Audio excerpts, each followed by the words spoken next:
Multitasking, multi-everything people out there. Take it away.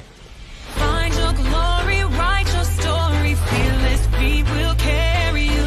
Time you own it, take your moment, be a fire burning through. Hustling from night until morning, grinding it out, it won't be long. Feel your power, it's your hour, you inspire, you are strong.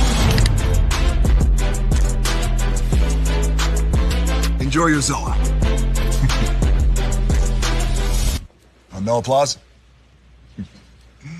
You're all fired. Hey, good morning, America.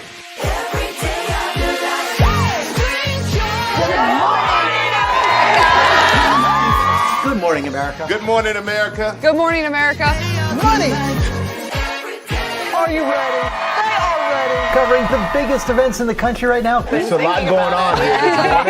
It's always a good time. That's what the show's about. That's good. Really good. Very good. Coming in hot. Jimmy coming in hot. It's far from elementary. Oh. Good morning, America. I'm not going to try to strut like Michael or anything. I have known George a long, long time. Have you ever gotten him to dance? Look at that face. You don't just see it, you feel it. I'm in. I'm in. I'm in too. I'll be there. I am here and so happy. I'm in. I'm in too. I'm in. That tells you something when Snoop Dogg's in. Michael, George, Lara, Ginger. Prepare for a journey beyond imagination, beyond belief, beyond anything you've experienced before. Universal Epic Universe, a new theme park where you'll step through extraordinary portals to 5 immersive worlds. Prepare for a cosmic voyage of discovery, an isle of fire-breathing excitement, a shadowy world of monsters and mystery, new wonders in the wizarding world, and a new way to play. Plus the splendor of a magnificent resort hotel overlooking the park. It's all new excitement at Universal Orlando Resort. A week's worth of vacation thrills with 4 amazing theme parks, a variety of spectacular themed hotels, and incredible dining and entertainment. It's all at Universal Orlando Resort, where you'll find new adventures every day. Explore the astonishing worlds of Universal Epic Universe at Universal Orlando Resort.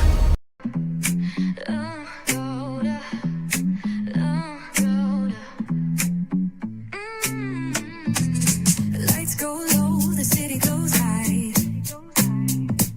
Stories untold under moonlit skies. Pray lonely, got the vibe, got the flow for the culture. Yeah, you already know. Turn it up, lean back, feel the breeze. Late night truths drifting through the trees. It's for the culture, by the culture. Pray lonely's got the soul to show ya. Breaking it down, lifting it higher. Feel the rhythm, spark the fire. Headlines flip with a soulful twist. Behind the scenes where the magic sits. It's the heartbeat of the now and the then, where the story starts and never ends. Tune in, lean in, feel the groove. Every moment, a vibe you can't lose. It's for the culture, by the culture. Pray lonely's got the soul to show you. Breaking it down, lifting it higher. Feel the rhythm, spark the fire.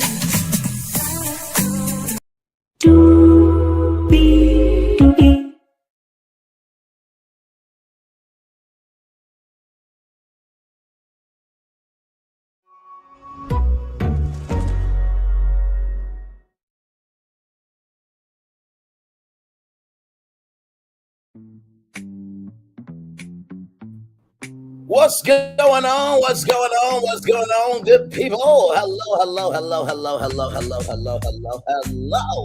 You. Welcome into another edition of Brainley's Virtual Tour Live, the morning edition, everybody. Glad to have all of you here.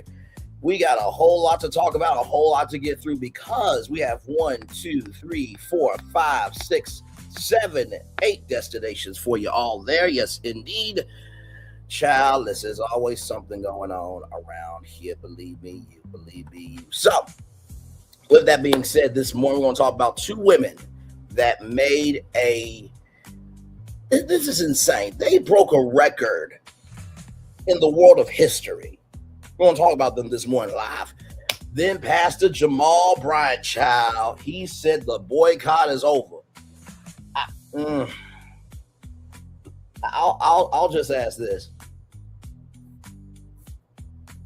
Is we done with the president that ain't giving a damn uckerish about us? Because if we ain't done with that, we ain't done with not going to Target. We'll talk about, Then Misty Copeland is doing something big with sinners. Y'all wait till y'all see this. Then we're going to talk about Cardi B. Because Cardi B is the one to be the two to activate the three. We'll talk about why. Shout out to my friend Paul. There was a howling at Old Dominion. I learned this last night in the Onyx collab. My friend Paul, he works in sports broadcasting, and he's on the ground all the time. So shout out to Paul for that. I want to talk about this morning. JeNiece McCullough, the daughter of Bernie Mac, she said that the industry has been doing things to her. We're going to talk about that too. Beyonce and Kelly Rowland are doing some big things out here. Yes, they are. And finally, Kelly Clarkson, first winner of American Idol, really was a part of history that evolved reality competitions. Well, did she get everything from that? We won't talk about that. Let's get to it because higher is waiting. Low is available. But either way, we got to go on tour. Yes, indeed, we do. Let me take down this iconic intro here.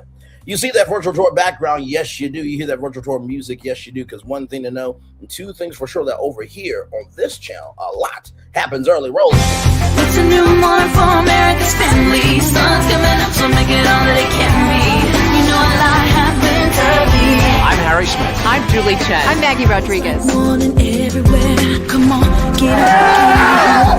I'm Russ Mitchell. And I'm Dave Price. And it's a little early for this. Right now, this it's a new morning for America's family. Sun's coming up, so make it all that it can be. You know a lot happens early. Every day's good when you're starting it out right. But whenever you're in the daylight, and a lot happens early. Can you feel it when I say? Good morning, everybody. Are you girls ready for the Jonas Brothers? We have an early show exclusive. Yes. A lot happens early. A lot happens Early. The Early Show, weekday mornings on CBS. It's a new morning. Yes, it is a new morning. Julie Chen, Moonves, and the Russ Mitchell, Dave Price, Harry Smith, and Maggie Rodriguez. You are absolutely right on this channel right here. A lot happens early. Good morning, everybody. It's nice to see you all here.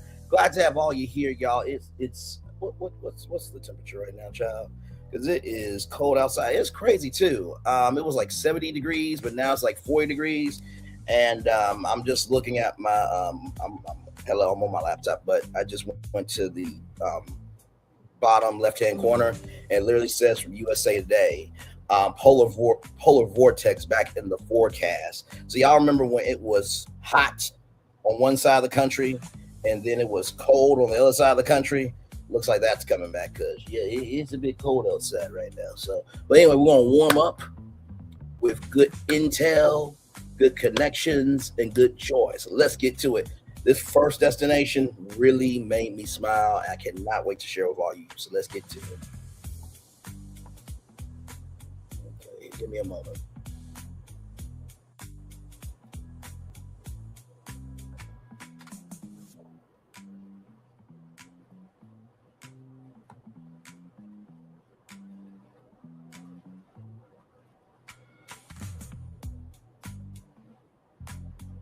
Come on now.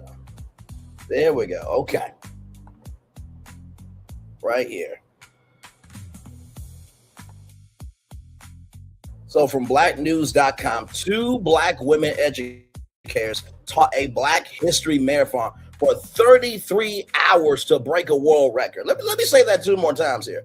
2 black women educators taught a Black History Marathon for 33 hours to break a world record. 2 black women educators taught a Black History Marathon for 33 hours to break a world record. Quinta Bronson, I'm going to need to get these 2 women on Abbott Elementary and cameos, okay? Because this is huge. Let's get into it.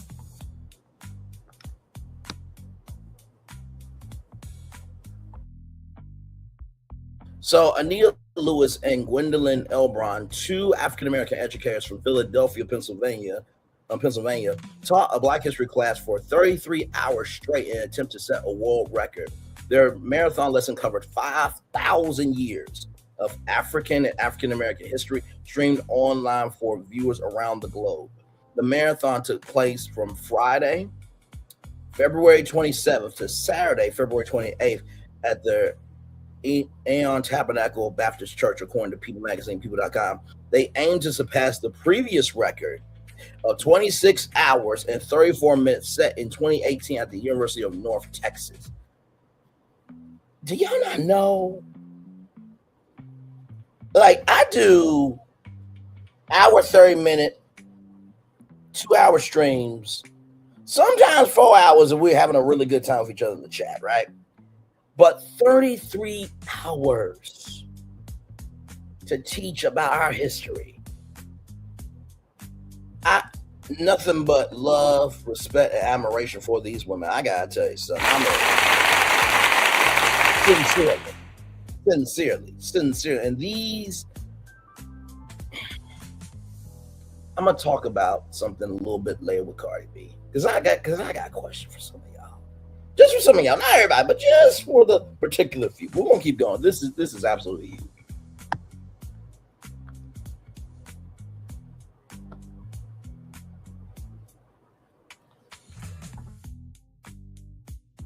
Lewis came up with the idea after earning her doctorate and wanting a meaningful challenge. She connected with Elbron through Urban Intellectuals, an organization dedicated to promoting positive Black history and culture. Together, they carefully planned the 33-hour lesson, arranged witnesses, a certified timekeeper to document the attempt for Guinness World Records. The 2 women almost taught nonstop, only taking a 5-minute break each hour.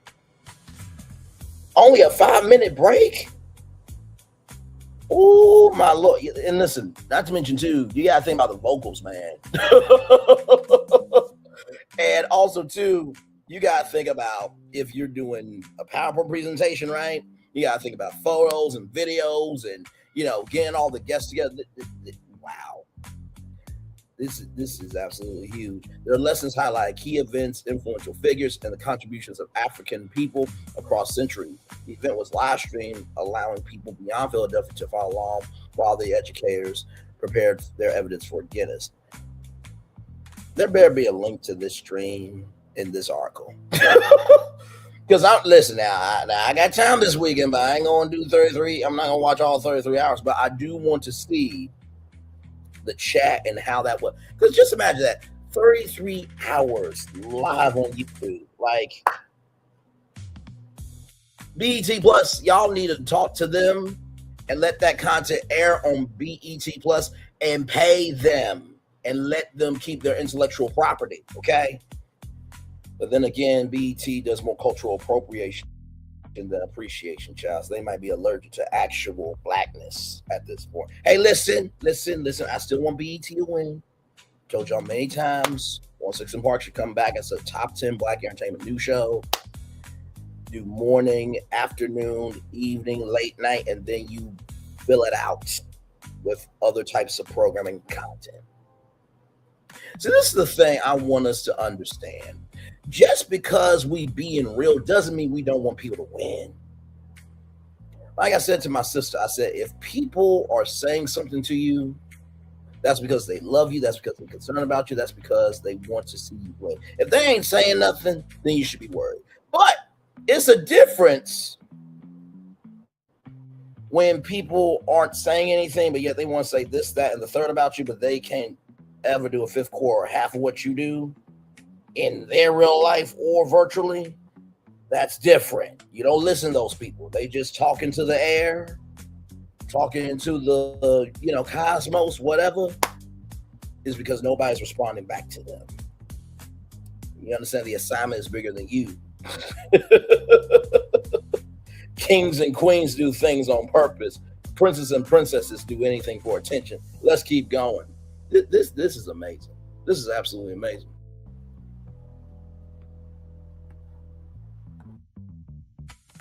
Audience members praised their dedication and stamina. When I see their strength, I see me one, Timmy said. Lewis and Ebron hope their record attempt inspires others to learn and pass on Black history to future generations.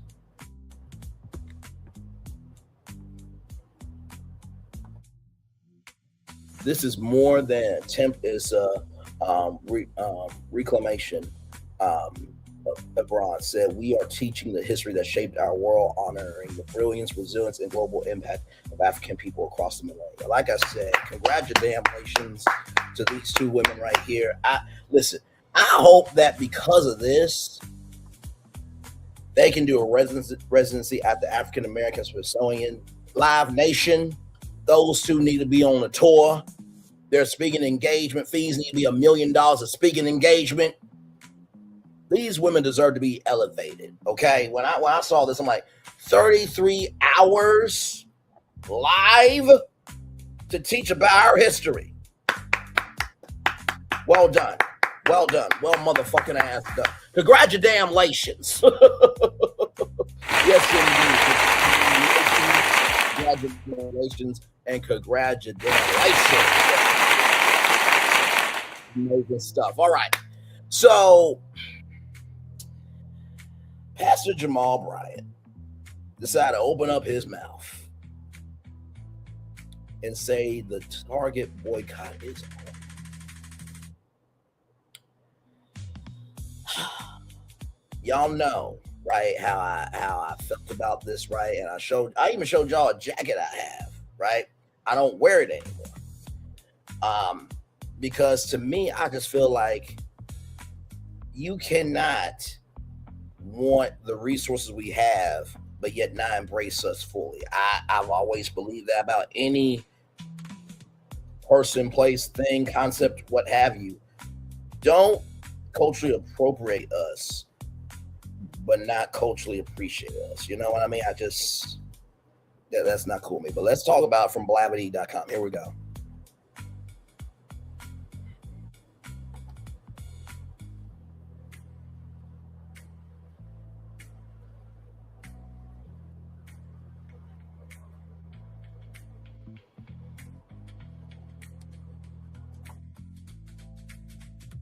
So from blavity.com, Target boycott confusion ensues as leaders publicly disagree whether or not the boycott is over.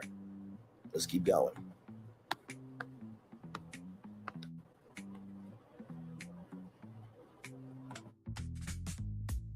Competing comments and statements this week have some confusion over whether or not the year-long Black boycott against Target is ending or continuing amid disputes over who started the boycott. A leading pastor in the movement has declared victory at the end of the campaign, while the activists are seeking an apology from the megastore chain or simply demanding the boycott continue. Reverend Jamal Bryant declares the Target fast is over. Nina Turner and Tamika Mallory demand apology from the company.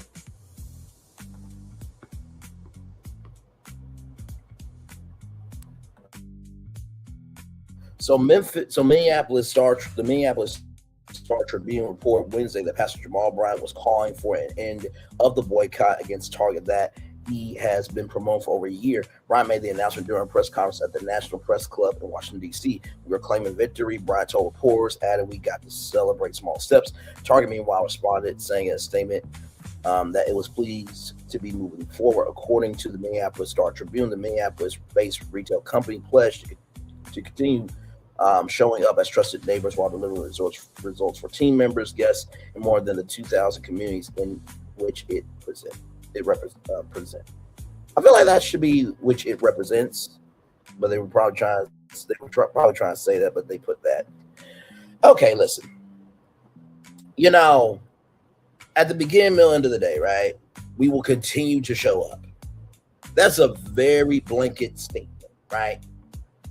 Very blanket statement. Because how are you going to show up, right? Now, we all know about the Essence Festival of Culture and how everybody was upset, right? That Essence took money from Target when they're not doing DEI. But of course, me being a media nerd of social media, I actually understood it because they have contracts. And if you don't fulfill your end of the bargain, then you get a lawsuit, right? So, not excusing it, but just, giving some context, conjecture, and connection. How you show up, for example, is maybe for the, all the people that are getting rounded up, y'all are Target. Y'all can't do toiletries and hygiene products. Y'all got blankets, y'all got heaters, y'all can't contribute. That's what I mean. If you're not going to execute how you show up, don't give a blanket statement about it. Sincerely. So let's keep going. This is crazy. Brian, pastor of the Atlanta-based New Birth Missionary Baptist Church, later explained that the immediate Target fast is coming to an end due to Target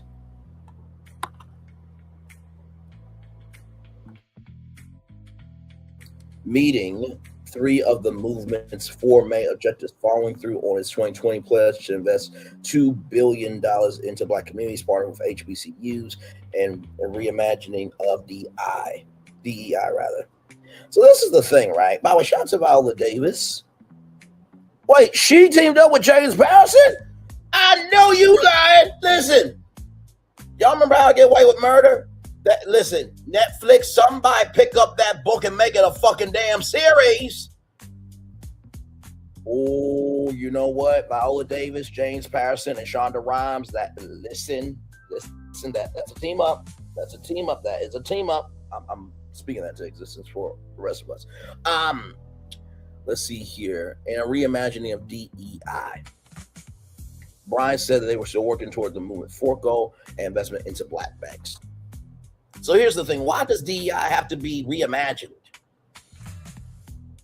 I don't get that. Lady Day, Billie Holiday didn't try to reimagine herself.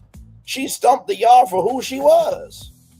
Daisy Bates did not reimagine herself to support non-Black students going to the school so that way we can have a chance to be somebody. Ida B. Wells did not reimagine herself to report on lynchings. Okay? So that way we can have a track record so we know what we've been through. They didn't reimagine themselves, so why do we? Why do we got to turn down our energy so they can be comfortable with our existence? Oh, my Lord. Why do we have to turn down our energy so they can be comfortable with our existence? Why do we have to turn down our energy in order for them to tolerate our existence? I don't get that. I don't get that. Y'all give me one moment.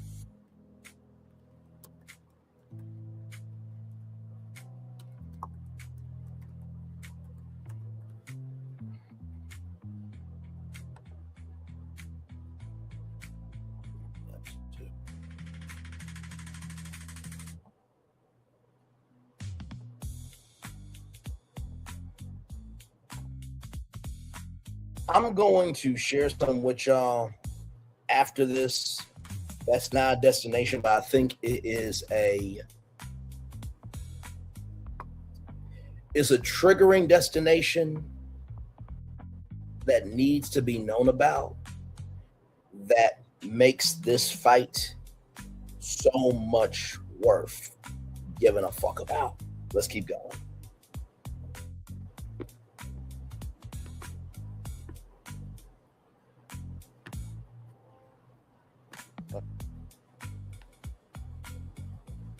It's been a year and I'm grateful.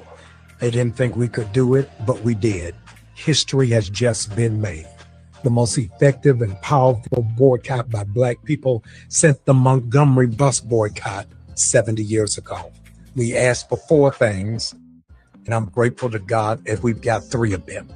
They have invested $2 billion back into the Black community as they pledged after the death of George Floyd. On top of the $2 billion, an additional $100 million to immediate organizations that are meeting the needs within our community. Number 2, we asked them to partner with HBCUs. They have found, and we have found collectively, one that will do our pilot program with 12 other HBCUs to follow. Number 3, a reimagining of DEI. It's been a rough year for our community. 300,000 Black women have lost their jobs, and this is the highest unemployment for our people in years. The only thing that we didn't get accomplished, but we're still working towards, is an investment into Black banks. And I'm believing by grace, it's going to get done. This new CEO has come handling business, and I'm glad to walk with you. The immediate target fast has come to an end. We claim victory. We're grateful. Go in or stay out, but I'm grateful unto God. It's over. Okay, hey, child. So let's talk about it, right? When he said that this was the biggest boycott, right, since the Montgomery bus boycott, I can kind of understand it from the magnitude, but let's also think about the time periods, ladies and gentlemen. Hang on, I'm frozen. I'm about to come back. Hang on, give me a moment. There we go. Let's think about the time periods, right? We're talking about a store that doesn't want us on the shelf, right? Don't want our money, don't want our presence known. And I told you about societal slavery, how it just changed from the cotton field to the workforce, right? Know your role, stay in your place, and be a good Black Negro, right? But the Montgomery bus boycott was about us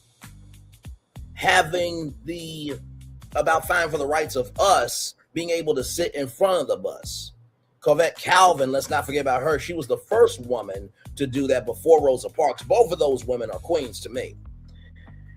And shall we not forget Bloody Sunday?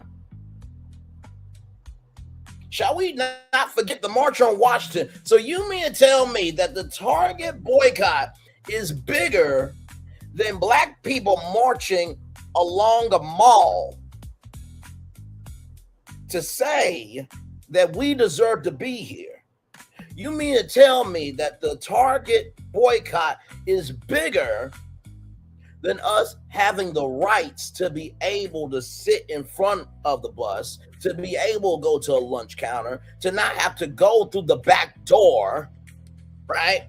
And you mean to tell me that the Target boycott is bigger than Black people who got deleted and blood was on the Edmund Pettus Bridge for Bloody Sunday? Are you out your ever-loving fucking ass mind? And we know your ex-wife, who's a bitch, Giselle, she don't like eating at a gas station, so we know she don't give a fuck about Black people. The only thing y'all two, you, Jamal, and Giselle did was raise those beautiful girls. I will at least give you that. That's all the fuck you get from me. What the fuck is wrong with you? And Giselle, your daddy was a part of the civil rights movement. Are you serious?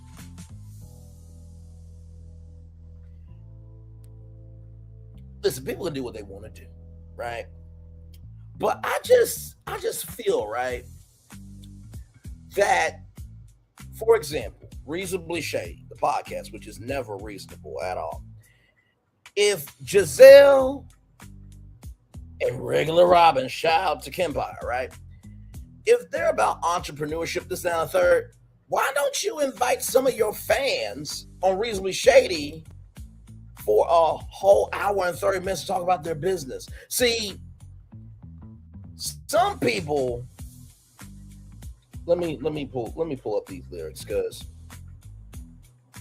there's a lyric going on in my head right now.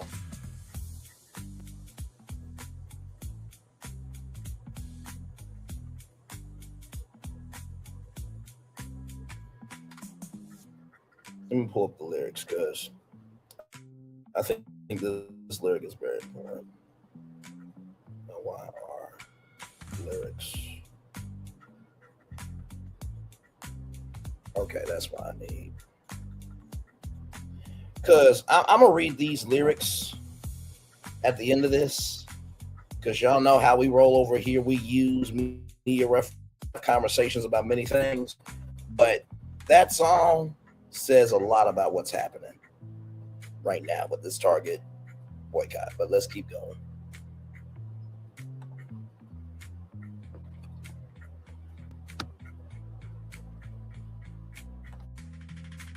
So the boycott against Target began early in 2025 after the company announced it was rolling back its diversity, equity, and inclusion efforts in apparent response to President 47's anti-DEI orders, while Bryant expressed satisfaction with the company's response and with its new CEO, Michael Fiddicky. Other boycott leaders was less conciliatory.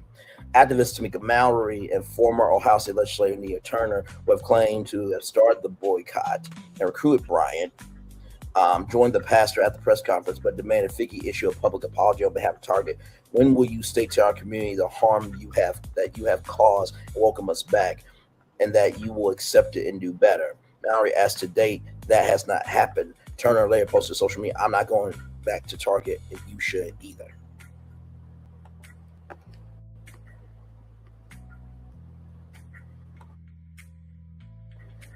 Nakima Levy Armstrong disputes boycott leadership, declares boycott is continuing. Meanwhile, activist Lamika Levy Armstrong declared that the boycott was ongoing while breaking publicity with the other leaders. We are still boycotting Target. Levy Armstrong posted, "Don't believe the lies from Pastor Jamal Bryant, Tamika Mallory, and Nina Turner. They didn't start the boycott.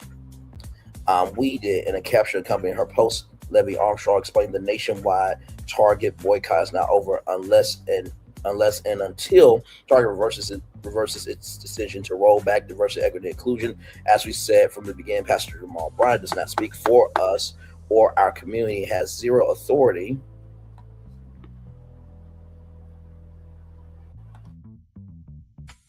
to end the nationwide boycott Target, a company that is headquartered in Minneapolis.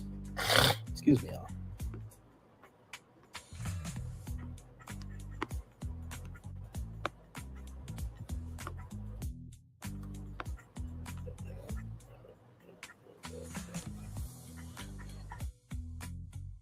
Levy Armstrong, who recently made headlines as an organizer of an anti-ICE protest in a Minnesota church that led to federal charges and attacks by the 47 administration against her and others, placed the boycott in the context of Target capitulating to the 47 administration. As she explained, Target rolled back DEI because of 47. They donate $1 million to the 47 Events Inauguration Committee. Target has also allowed ICE to stage in its parking lots during Operation Metro Surge.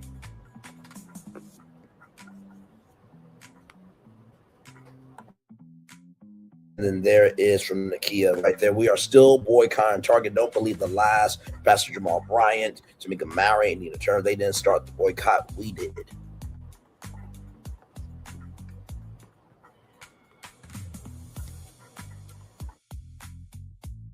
The competing messages coming from the leading faces of the Target boycott leave uncertainty over the stats of the campaign, what concessions Target may make in the future. While leaders like Bryant seem eager to work with the company, other boycott leaders have declared that Target has not met the campaign demands and urged white customers to continue to avoid the company until it makes greater changes.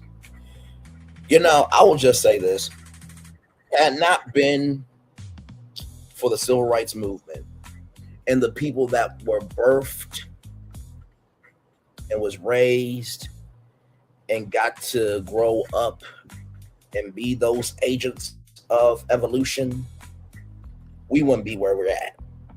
So we're saying it's over for this, but they didn't stop until we got everything we wanted with the civil rights movement. Get the fuck out my face. Sincerely. I'm going to read this song. I'm going to read the lyrics of this song, y'all.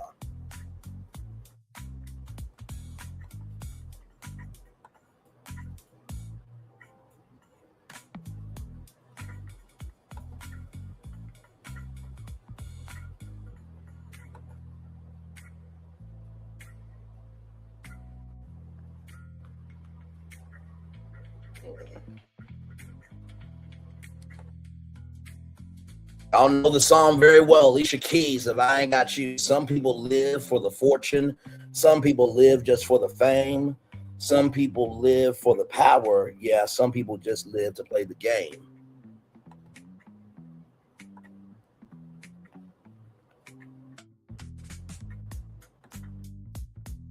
Some people think that the physical things define what's within, but I've been there before, and that life's a bore, so full of the superficial.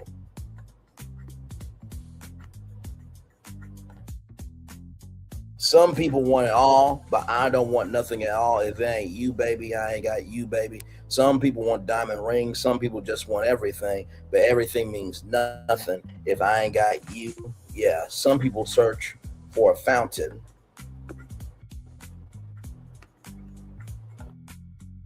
That promises forever young, you know. Some people need dozen roses, and that's the only way you prove love to them. Hand me the world on a silver platter, and what good would it be with no one to share, with no one who truly cares for me? Some people want it all, but I don't want nothing at all.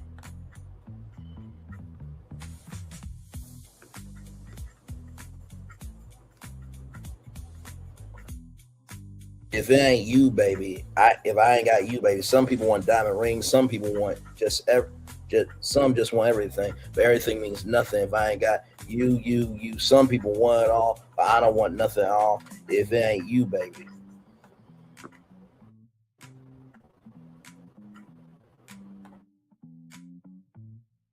People want diamond rings. Some just want everything, but everything means nothing if I ain't got you. Yeah, if I ain't got you with me, baby. Oh, said nothing in this whole wide world don't mean a thing if I ain't got you with me, baby.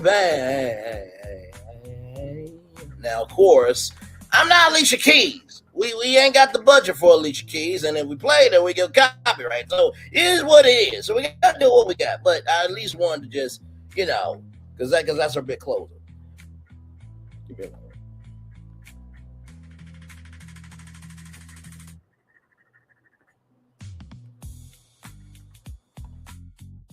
Focus on this part right here. Some people live for the fortune. Some people live just for the fame. Some people live for the power. Yes, some people live just to play the game. Some people think that the physical things define what's within, but I've been there before, and that life's a bore, so full of the superficial. So, to Pastor Jamal Bryant, are you about the fortune of how much we can get? Or are you about making sure that we're whole as a culture? Some people live just for the fame. Now, Pastor Jamal Bryant is a pastor, but he also has a podcast, and, you know, he's a media personality. So is it about you doing good work, or is it about the fame of how good the work you do is seen? And are you living for the power of being able to utilize it to help everybody, or as long as the power works in your favor, you good? And you do realize when you play the game to what they want, you lose the game of what you were trying to win, right? And it's not really about the physical things of us on the shelves at Target, but it is defining that what's within us actually matters. So I just wanted to bring these lyrics up because I'm just like, this clearly relates to Target. Now, I said I was going to talk about a destination. I didn't put it on the main show, but I think it's a great destination. And I say great destination, not in terms of the content matter of it, but it's a great destination to let you know that, y'all, that's not the only assignment we need to be caring about. So let's get to it from Black Enterprise Magazine, blackenterprise.com.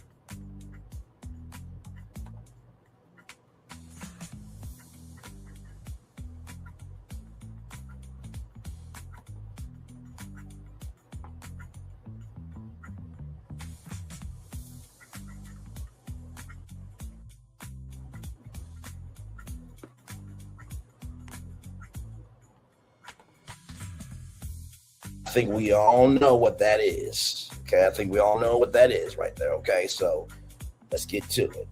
Trigger warning for everybody.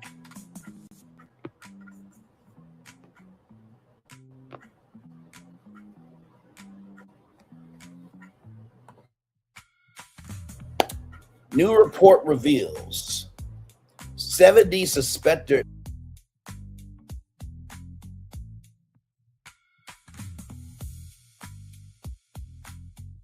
I'm going to read that 2 more times for everybody. New report reveals 70 suspected Martin lynchings in the Deep South. New report reveals 70 suspected Martin lynchings in the Deep South. The research draws inspiration from Ida B. Wells' 1895 anti-lynching investigation, A Red Record. And you can figure out why the record is red. Hashtag strange fruit. Lay Day. Billie Holiday. Let's keep going.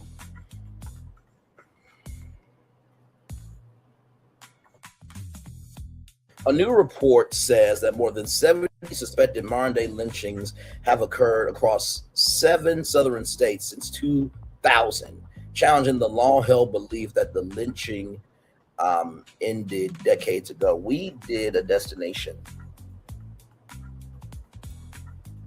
and it was so just beyond, like, I was literally on LinkedIn, and there was a map of all the child crimes, you know, kidnapping and trafficking and everything in between. It was like just it was like a red zit that just, it gave you just ugh. And we did that by showcasing the sundown towns. If you don't know what a sundown town is, basically you better be up in the morning when there's daylight out, because after hours you may not have another hour. You can put 1 + 1 and make it equal 2. Okay, let's keep going.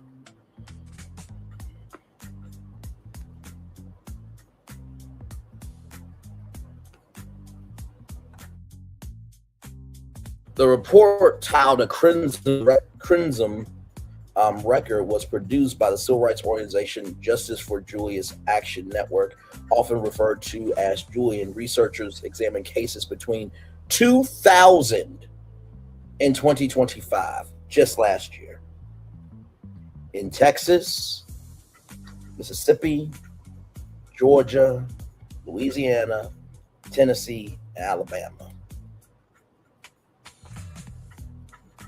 Texas, Mississippi, Georgia, Louisiana, Florida, Tennessee, Alabama. Texas, Mississippi, Georgia, Louisiana, Florida, Tennessee, and Alabama. Let's keep going.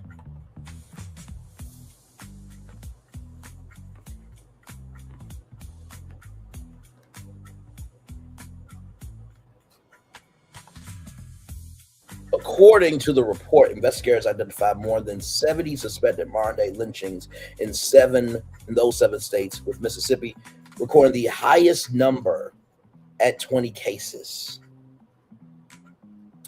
With Mississippi recording the highest number at 20 cases. With Mississippi recording the highest number at 20 cases.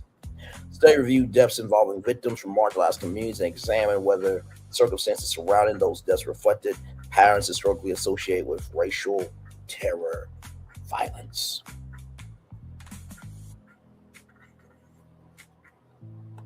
Let's keep going.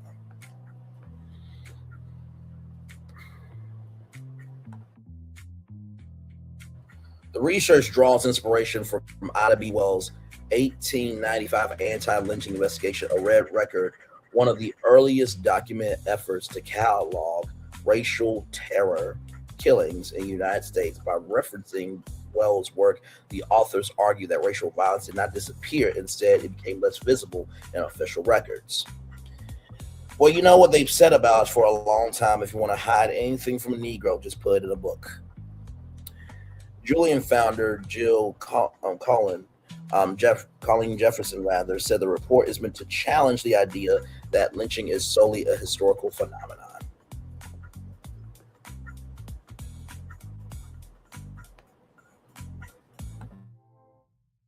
Lynching has never disappeared. It has adapted, hidden behind silence and indifference, Jefferson said in remarks included in the report's release.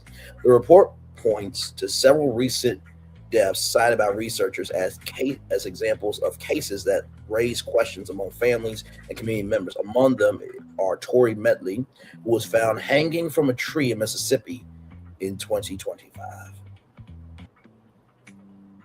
Tory Medley, who was found hanging in a tree in Mississippi in 2025. Tory Medley was found hanging in a tree in Mississippi in 2025.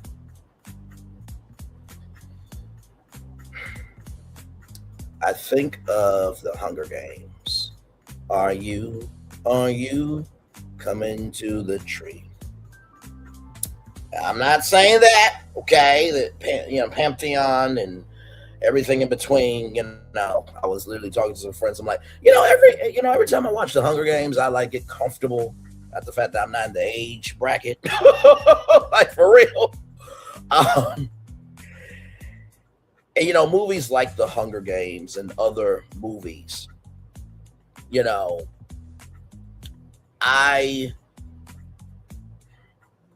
I respect the freedom of speech, but I also hate that what we talk about, we don't want, we consume. Let's keep going. And Trevante Sherbert Helverton, a 29-year-old whose body was discovered hanging from a tree in North Georgia in 2024. Trayvon Stubert Helton, a 29-year-old whose body was discovered hanging from a tree in North Georgia in 2024. Trevante Sherbert Helton, a 29-year-old whose body was discovered hanging from a tree in North Georgia in 2024. The report also references the 2018 death of Willie Andrew Jones Jr., a 21-year-old hanging from a tree in Mississippi. The report also references the 2018 death of Willie Andrew Jones Jr., a 21-year-old found hanging in a tree in Mississippi. The report also references the 2018 death of Willie Andrew Jones Jr., a 21-year-old found hanging from a tree in Mississippi.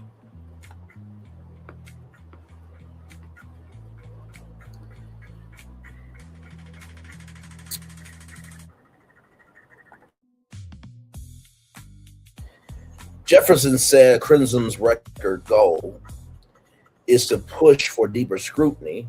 Oh, hang on, y'all. It does that from time to time with Black Enterprise. You'll be reading and then it jumps. Give it a moment. There we go. Jefferson said Crimson's record's goal is to push for deeper scrutiny of suspicious deaths and greater public awareness about the historical and contemporary realities of racial violence. We have to be honest about the past and about the present, Jefferson said, adding that the report is intended to encourage stronger investigations and accountability when suspicious deaths occur. Did y'all know about the Emmett Till anti-lynching bill? Yeah, that was passed, thank God, by Joe Biden. So lynching was still going on. But yet Charlie Kirk can be honored for a whole day. Get the fuck out of my face. I bring this destination up to say to Pastor Jamal Bryant, disrespectfully, shut the fuck up! Because for 25 years, from 2000 to 2025, lynching is still going on. So I will say this. When it comes to the totality of us, we can never stop. Because if we stop, they will gladly stump us out. Oh, my Lord. If we don't stop, they will gladly stump us out. If we don't stop, they will gladly stump us out. Let's keep going, everybody. We're live on tour. Like, comment, share, subscribe. Glad to have all you here.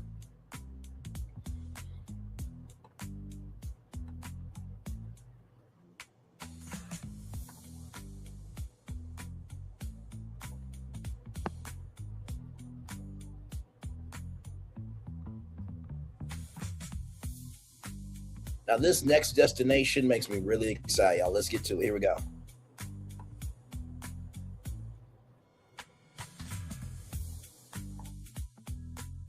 This is from BET Her with Misty on Point. Just days after defending ballet's place in culture. So, Timothy Chalamet said that ballet is really not important, this, that, and the third. First of all, just because you are not cultured does not mean other people. Just because you're not cultured doesn't mean other people output. Just because you're not cultured yourself doesn't mean that other people are cultured. I know what I'm trying to say, y'all. Give me a moment. I need some coffee.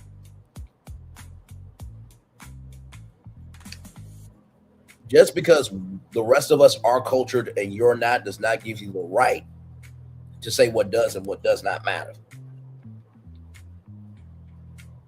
And child, he probably can't even do ballet. It's always the ones that talk the most shit that can't do shit for themselves. Moving on. Misty Copeland is heading to one of Hollywood's biggest stages. The ballet icon has been announced as a part of a live tribute to Sinners at the Academy Awards, where the film's Oscar-nominated song "I Lied to You" will be performed by Raphael Saadiq and Miles Carlton. The performance is expected to blend music, blues influences, and ballet into a cinematic tribute celebrating the film's storytelling. The announcement came on the heels of viral debate sparked by Timothy Chalamet, who recently faced backlash after suggesting that no one cares about ballet and opera during a public discussion. Copeland pushed back, reminding audiences that these art forms have endured for centuries and remain culturally significant.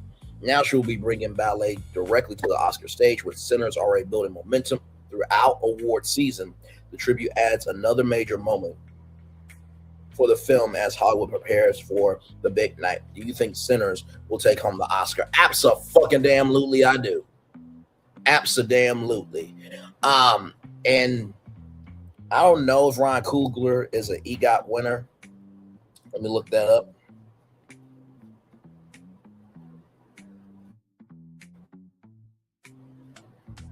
Ryan Coogler, an EGOT winner. As of March 2026, Ryan Coogler hasn't won an EGOT, which stands for Emmy, Grammy, Oscar, and Tony Awards. However, he has won a Grammy and a BAFTA for his work on Sinners. And he's been nominated for an Oscar. Thank you very much, Google. I believe that Ryan Coogler is going to be an EGOT winner. I'm going to tell you why. The Grammy soundtrack for Sinners, hang on. Sinners soundtrack Grammys.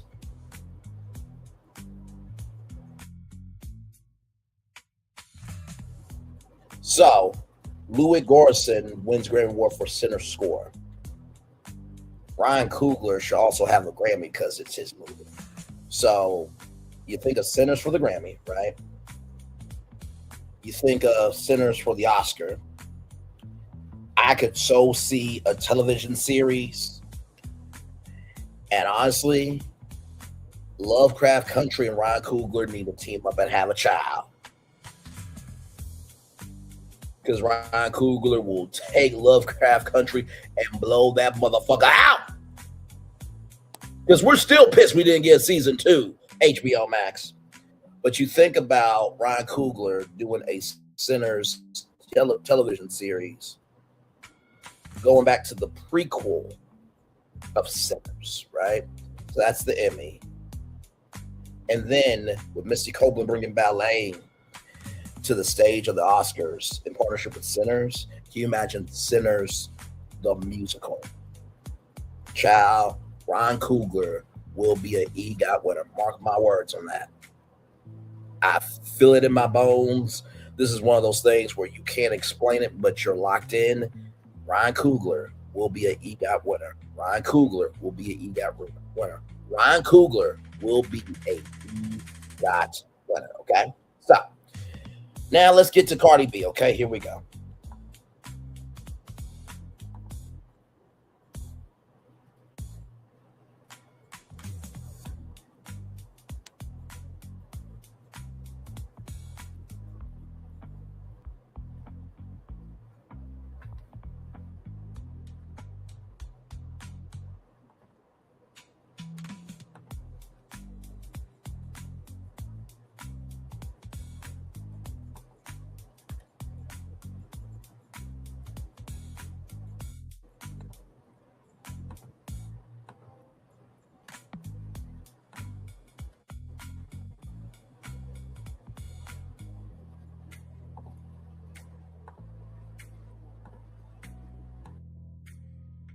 All right, y'all. So I don't know if you know this, but Cardi B is doing her tour.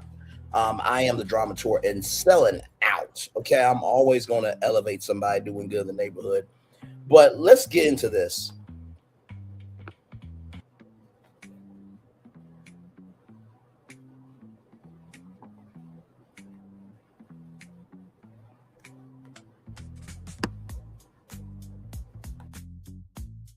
Cardi B telling her Latino fans that they would not be able to live comfortably in the United States had not been for the sacrifices of African Americans. Let's get into it because I want y'all to hear it from her. Here we go.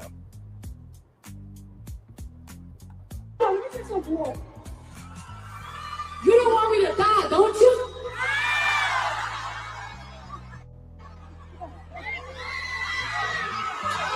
Shit, hold on, motherfuckers. You know I'm an old bitch. Takes a long time for me to get up these kids because I'm old, bitch.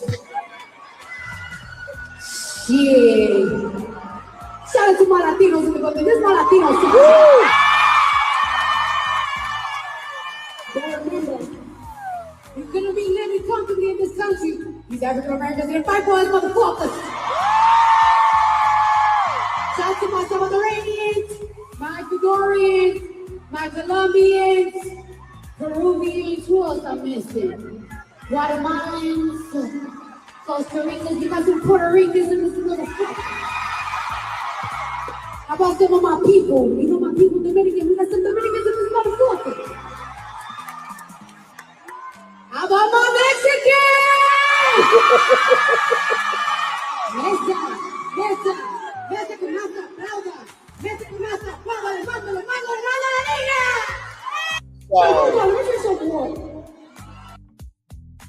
I wanted to play that because are we as loud about the president, companies, and other celebrities that support the president as loudly as people want to be on Cardi B's neck? Let me come on the big screen real quick.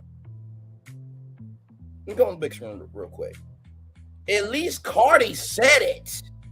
There are people that voted for a fucking bastard that should have been swallowed by his fucking mother Mary of not wanting us around, it looks like, physically, virtually, or in any shape, form, or fashion. So people don't want to be loud for the president and say what needs to be said about the president, but we're on Cardi B's neck. Now, that don't mean that you have to agree with everything that Cardi B does. That 6-year-old girl who said that the Patriots was going to lose, she should not have done that. There's a puppy bowl that predicts winners. Like, that was a bridge too far. But I'd rather have a Cardi B than a Nicki Minaj held to the low. I mean, good Lord. Now, wait a minute. Now I'm getting a phone call coming in. Wait a minute. Okay, Ty Chrisley, listen, we're live right now, brother. Wait a minute. Now, listen, I know some people are stupid, but sometimes we have stupid people in the world so that way we know what not to become and what to avoid and take notes on, how we can be something. Okay, now, Ty, wait a minute. Now, you're saying just because you have a mouth doesn't mean you're saying anything important. Now, do you want to get on this Cardi B conversation? Okay, you know what? Let me let Ty Chrisley come in here real quick. Give me a moment. Not. I don't raise whores or crackheads. Huh? I do not raise whores or crackheads. Raise whores or crackheads. Raise whores or I don't raise whores or crackheads. Huh? I do not raise whores or crackheads.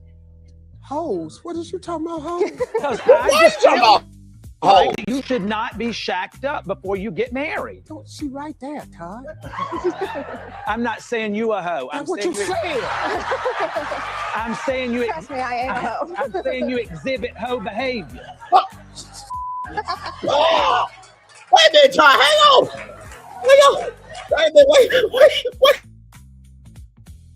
Wait a minute, Ty Chrisley. So you're not saying, oh my God, wait a minute. So you're not saying people who are behaving stupid are stupid. And you're not saying people who have a mouth don't don't have to be saying anything important. But you are saying if you are using your mouth to say stuff that don't matter, and you are moving stupidly, but yet trying to call the people stupid, it takes a hoe to know hoe behavior. But you're not saying one's a hoe. You're just saying they exhibit a hoe behavior. Let me play that 2 more times to make sure that's exactly what you're saying. Hang on. Give me a moment, yo. What you saying? Hoes? What is you talking about, hoes? I just feel like that you should not be shacked up before you get married. Don't she right there, Todd? I'm not saying you a hoe. That's what you said. That's what you said. I'm saying you. Trust me, I ain't a hoe. I'm saying you exhibit hoe behavior. Okay, well, just one more time, y'all. I just want to make sure that he said that right.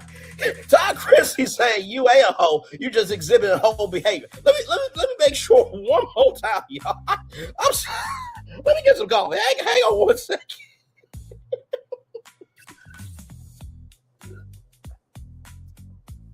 Oh my God. Hang on 1 second. One more time, Todd. Kids. Hoes? What is you talking about, hoes? Because I just feel like that you should not be shacked up before you get married. Don't she right there, Todd? I'm not saying you a hoe. That's what you said. I'm saying you. Trust me, I ain't a hoe. I'm saying you exhibit hoe behavior. That's what Todd Chrisley said. That's exactly what Todd Chrisley said. Listen, Todd Chrisley said, don't get mad at me. Don't get mad at me.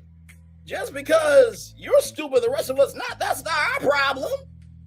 Just because you open up your mouth and say things that don't matter doesn't mean other people who open up their mouth, you know, they're saying things. How can I put it? Just because we're opening up our mouth and stand on business for what we believe in doesn't mean that what you're saying in your mouth actually has a value, right? You're not going to put one down to elevate somebody else when you have never done anything in your past, present, or afterlife, from the piece of sperm you were to your childhood to how you're growing up to knowing that you're close to the casket to die, that the cradle start like to become something.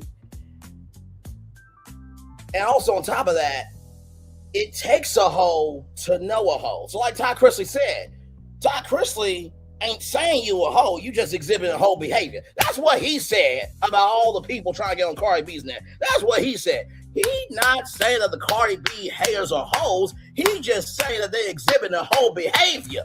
Todd Chrisley, sorry. Well done. Todd Chrisley is a legend. You are definitely welcome to the cookout. He actually said that on my show this morning. You're not a hoe, you exhibiting hoe behavior. You're not a hoe, you're exhibiting hoe behavior. You're not a hoe, but obviously you know the tendencies of being a hoe. And you wouldn't know those tendencies unless you were one your fucking damn self. But Todd Chrisley saying you exhibiting hoe behavior. Let's roll on.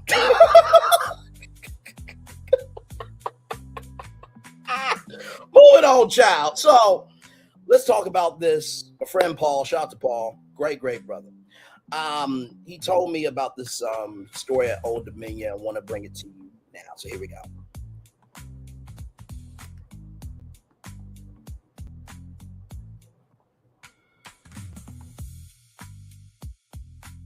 Shout out to RollOut.com celebrating 25 years on to the next 25 years. Here we go.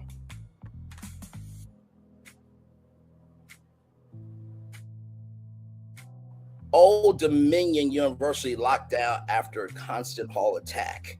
A powman opened fire inside Constant Hall just before 11 a.m., injuring 2 people before being deleted. And the Norfolk campus shut down for the day. Here we go.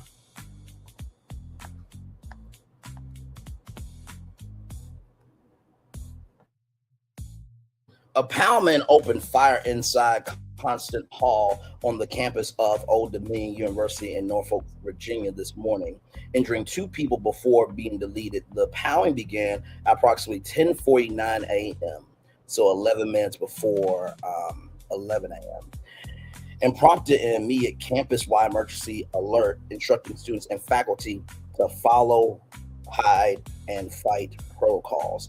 and to avoid the area. The two injured victims were transported to a local hospital. Their conditions have not been publicly disclosed. University officials have not said how the Powman died, whether by self-inflicted means or through law enforcement action.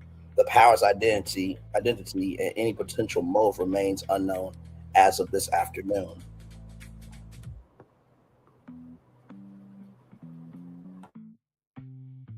Old Dominion University suspended all classes and campus operations for the remainder of the day. Norfolk police and emergency responders converged on the scene. The Norfolk Police Department confirmed that officers were dispatched to the campus for what was initially described as an active incident. Emergency personnel from multiple agencies reported to Constant Hall, which is an academic building on Old Dominion University's main campus. Photos released by the Norfolk Police Department showed a heavy first responder presence outside the building in the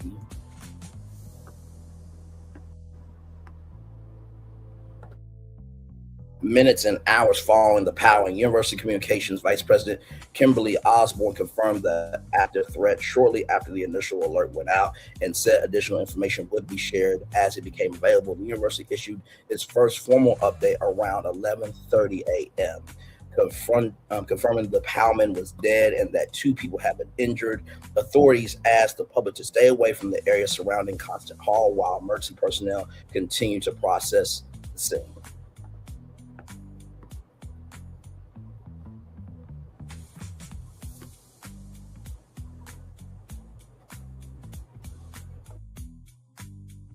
So shout out to Wavy TV10, Old Dominion University alert, active threat report at Constant Hall. Follow the run, hide, fight protocols, emergency personnel responding, avoid the area.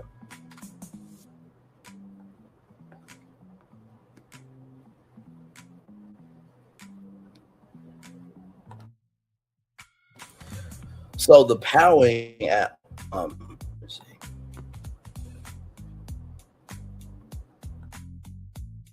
Old Dominion University joins a growing list. The powering at Old Dominion University is the latest in a long and familiar pattern of POW violence on American campuses.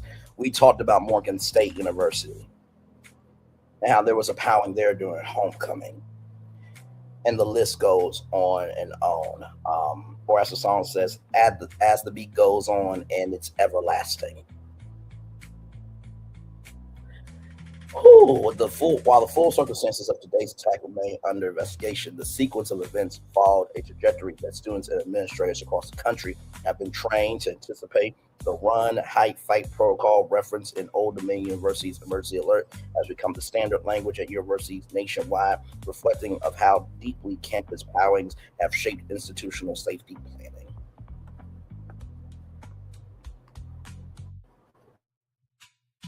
Old Dominion University is a public research institution with an enrollment of more than 23,000 students. Its main campus sits in the urban core of Norfolk, a mid-sized city in Virginia's Hampton Roads region. Hampton University, shout out to them as well. Constant Hall, where the powering took place, is a centrally located academic building that would have been active today or this morning. During the spring semester. What remains unknown.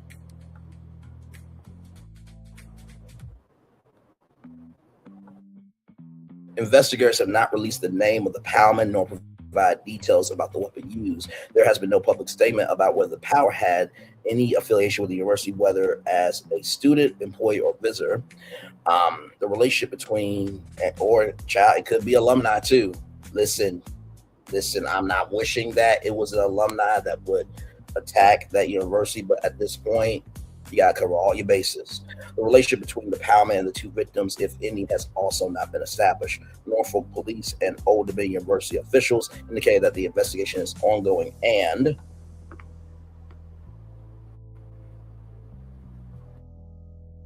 that further information will be released as it becomes available. Additional surveillance footage and witness interviews are expected to help construct the timeline and circumstances of the attack.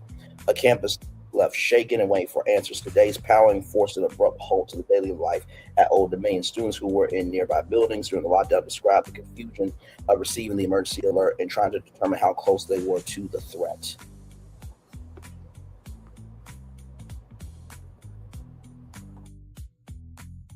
For a campus community already familiar with active power drills, the experience of living through an actual event carries a weight that no training exercise can fully prepare anyone for. The university has not yet announced when normal campus operations will resume. Counseling and support resources are expected to be made available to students and staff in the coming days, though Old Dominion University has not issued a formal statement on those plans as of this afternoon.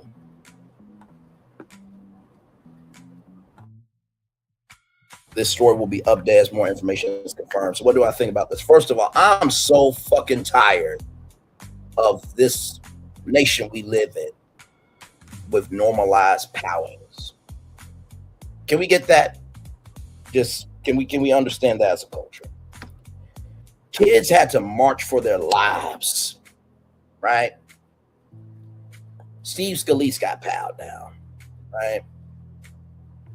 Remember the movie theater powing, Columbine, and many, many more. And with Alex Preddy and Renee Good and the other brother who got powed by off-duty ICE agent. Can I just ask y'all a question? Are y'all tired too?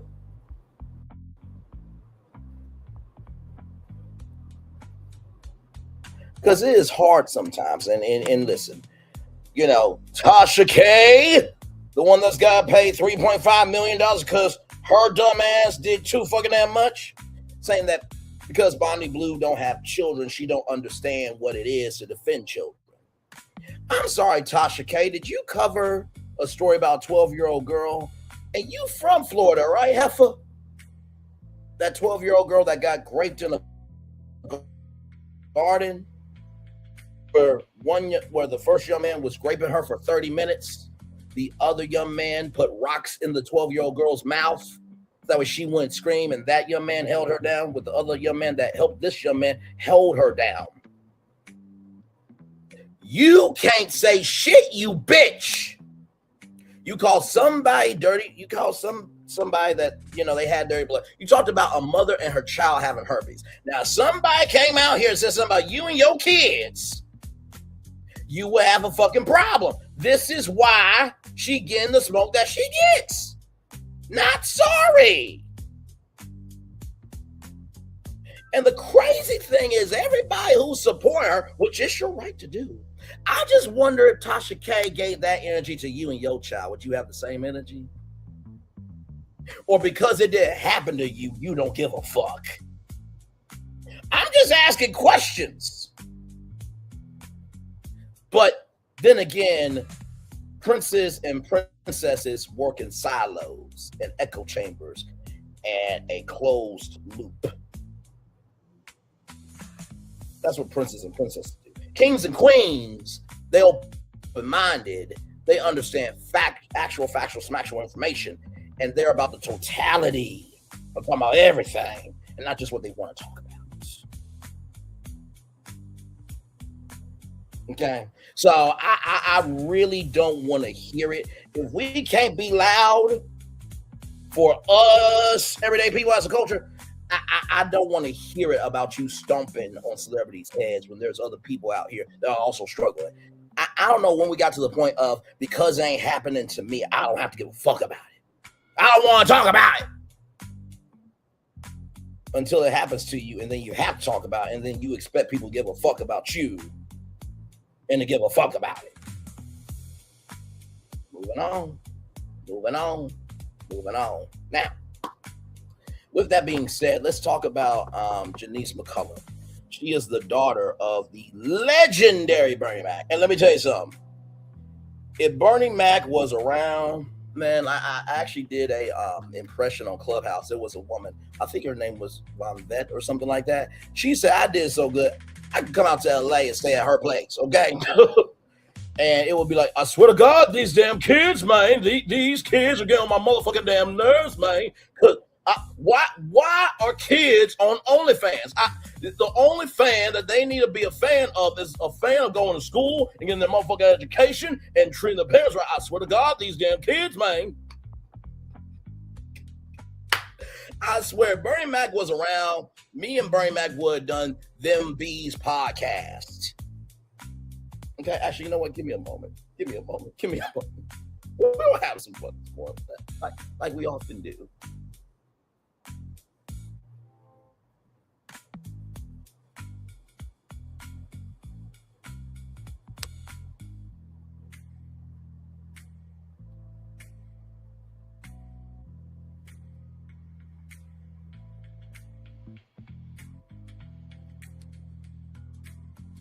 Okay, so I'm gonna just say this right now. If Bernie Mac was around with me, our podcast would be called Them Bees Over There Podcast. Braylon Lee, Bernie Mac, Beyonce knows, Brandy. Okay? The Bees Over There Podcast with Bernie Mac, with Braylon Lee, Bernie Mac, Brandy, and Beyonce. Them Bees Over There Podcast with Braylon Lee, Bernie Mac, Brandy, and Beyonce. Y'all know that would be some fire motherfucking ass shit. Unfortunately, we're not able to do that, but much love to you, Bernie. All right, let's get to JeNiece McCullough. Here we go.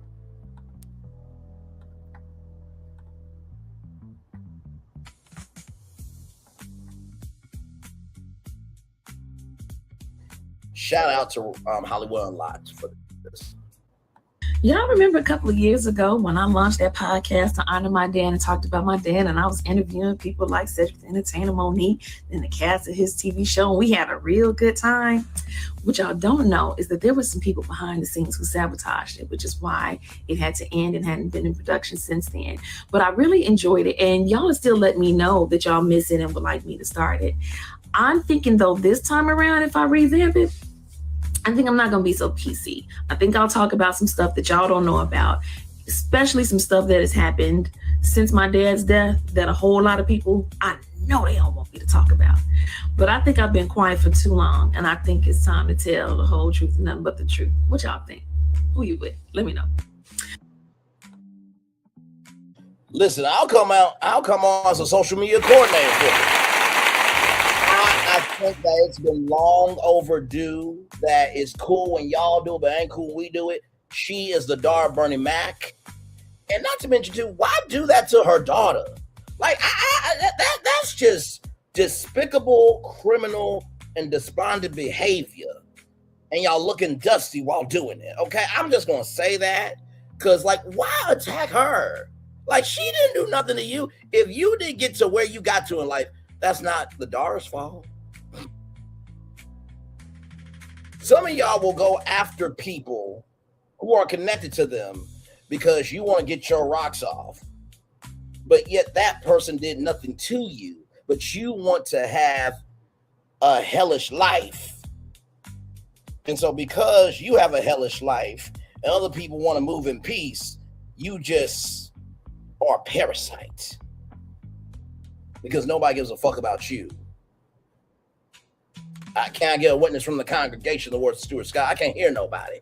But number 3, and I said this in my description box, when we attack people trying to tell our history, we attack the spaces where we can learn history. When we attack the people telling history, we attack the spaces where we can learn history. When we attack people trying to tell history, we attack spaces where we can learn history from. So, of his passing and watching how people have been moving since he's been gone, and how, you know, he used to always say, if you ever want to be loved, you ever want to be special, just die. Everybody loved him, man. And watching how there are so many people who love to profess how much they love my dad, and knowing how grimy and dirty they are behind closed doors when it comes to him, has just been wild. Like, I can especially say it because I'm gonna tell y'all, I have been treated the worst I've ever been treated in my life since my father's been dead. By people you would not ever expect it to be. But let some cameras turn on and they gonna cry and they're gonna tell you how much, oh, I love him so much. Oh, I just love him so much. And even the people who haven't outrightly participated in the cruelty, they've just kind of sat back like, that's messed up. After his passing and watching how people have, that's messed up. But then they'll turn around and be kikiing with the people who've been cruel. And honestly, a lot of people I ain't even heard from since my dad died. And we talking people I've known, grew up knowing. Even in the industry, there are people, you know, who will get on and say how much they love my dad. And then behind closed doors, that's it. And I'm not saying people need to martyr themselves to someone who's passed away, but it's wild because a lot of those people know if they had gone first, my dad would have been there for them. And they know who they are. Like everything I'm saying, folks know I'm not lying. That's messed up. But then they'll turn around. Well, in the words of a quote from Cat Williams, if you wanted me to tell the history about you, you should have treated me better. I can't tell a history, right, that ain't there. You can't ask for people to be a blessing about your name when you've been moving like a curse on their name. Oh my God! Oh my God! Let me say that on the big screen, child. You cannot expect people to be about being a blessing about your name when you've been moving as a curse on their name. You cannot expect people to be a blessing about your name when you have been moving as a curse with their name. Oh my God! Woo, that's a word right there. JeNiece McCullough, I pray the podcast comes out. And like I said, if you need an interview, I am so down. And not to mention too, you are also more than your dad, so I would love to hear about who you are too, beautiful sister. So shout out to you. I hope that she takes it to the heavens with that podcast. All right, let's get to some people who are always doing good in the neighborhood. Beyonce, Knowles, and Kelly Rowland. Let's get to it.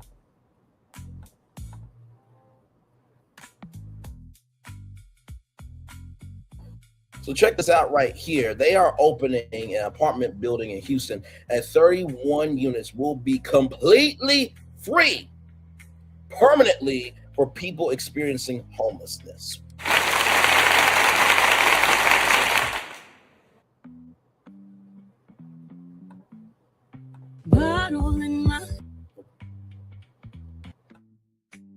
I wish I could play the music, y'all. But I can't. Copyright. But anyway, construction is almost done, as you can see there.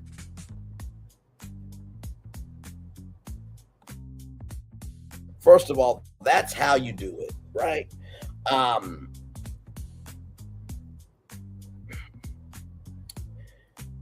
You know, I don't know how Beyonce does it. I really don't. And Kelly Rowland, she's her own individual, but Beyonce has Sir Davis whiskey. She did her, Adidas line. She got Sacred.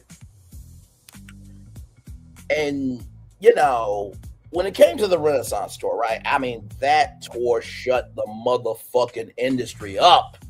And then she said, I got something else for y'all. Cowboy Carter.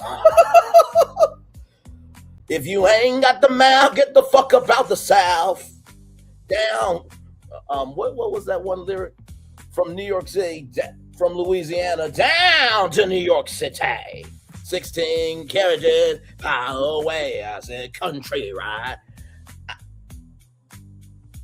I'm to be in a state of mind where you have lived out your dreams and you now have the time, the energy, and commitment to be like, you know what? I don't want to do nothing today. I'm going to go home to Houston and we're going to have a barbecue at the Sir Davis Whiskey Visiting Center. Free barbecue. People get to hang out with me. I don't want to create no more music. I just want to help you. Or do anything she want to do. Do you not know how much of a privilege it is while you are still living to utilize your resources to help people? Well done to Beyonce and Kelly Rowland. Well done, well done, well done. Well done. Well done. Shout out to Culture Central, a great IG page there. All right, y'all. Now, Kelly Clarkson She should never been a talk show host. Sorry. Okay, listen. I do feel for her though, because she lost her ex-husband to cancer, and Kelly's assistant became the wife and everything else.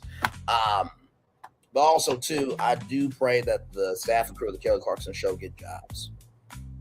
Even though I believe that Kelly Clarkson and Jennifer Hudson should not be talk show hosts, that don't mean that the staff and crew have to not have a job, right? So when you're able to see the bigger picture, you care about the bigger picture, right? But I want y'all to look at this. And Kelly Clarkson has held this in for a long time. Check this out from TV Insider.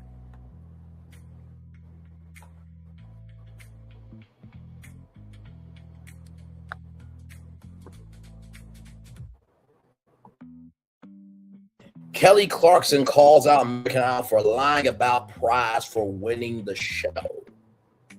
Let's get into it.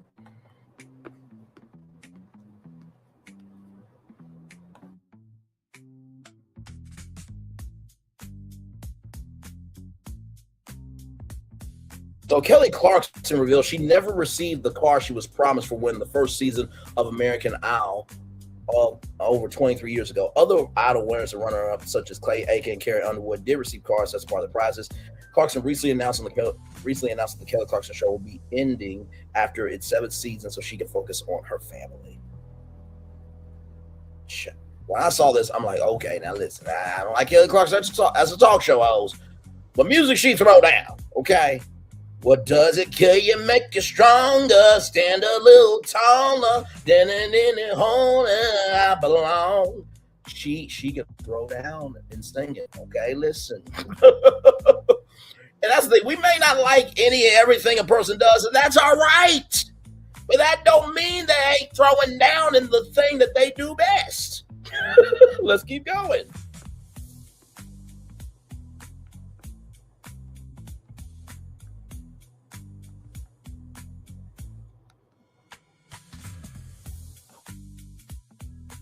It's been over 23 years since Kelly Clarkson won the very first season of American Idol, and she's still waiting on the car she was promised as part of her grand prize. The Since You've Been Gone singer made the revelation on Tuesday's March 10th episode of the Kelly Clarkson Show when speaking with Traders Season 4 winner Rob Roush. The Love and Money alum told Clarkson that he is still waiting to receive the $220,800 in prize money he won on the show. So whenever you go on reality TV, for example, right? And I remember this from Survivor, right? When you get that big check on the early show, now CBS Mornings, it takes a minute for it to process. So when y'all see that somebody won on Survivor, on Big Brother, or The Amazing Race, or any of these competitions, they don't get it that same night. Okay, so. And then she says, I relate to this so hardcore. Clarkson said per US Weekly, you probably weren't alive when I was on American Idol. Kelly Clarkson had an old moment. Like Cardi B said, hang on now, wait a minute. Y'all know I'm an old bitch. Takes me a minute to get up these days. See, the reason why people can't stand Cardi is because Cardi knows who she is and her haters don't know who they are. That's what it is. Like Todd Chrisley said, y'all ain't hoes. Y'all are exhibiting hoe behavior. That's what Todd Chrisley said. Don't get mad at me. All right, moving on. But I was literally on the show, and they were like, oh, you won $1 million or whatever. No, you didn't. They lied. You did not. It was like $1 million worth of investment in you.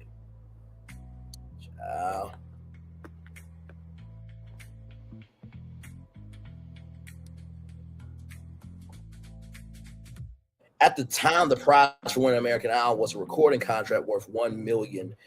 Following her victory, Clarkson signed with RCA Records and the label in partnership with Idol's 19 Records. She went on to earn multiple top 10 singles, platinum albums, Grammy awards, and Emmy awards. However, there was one prize she never received. So give me a moment, y'all.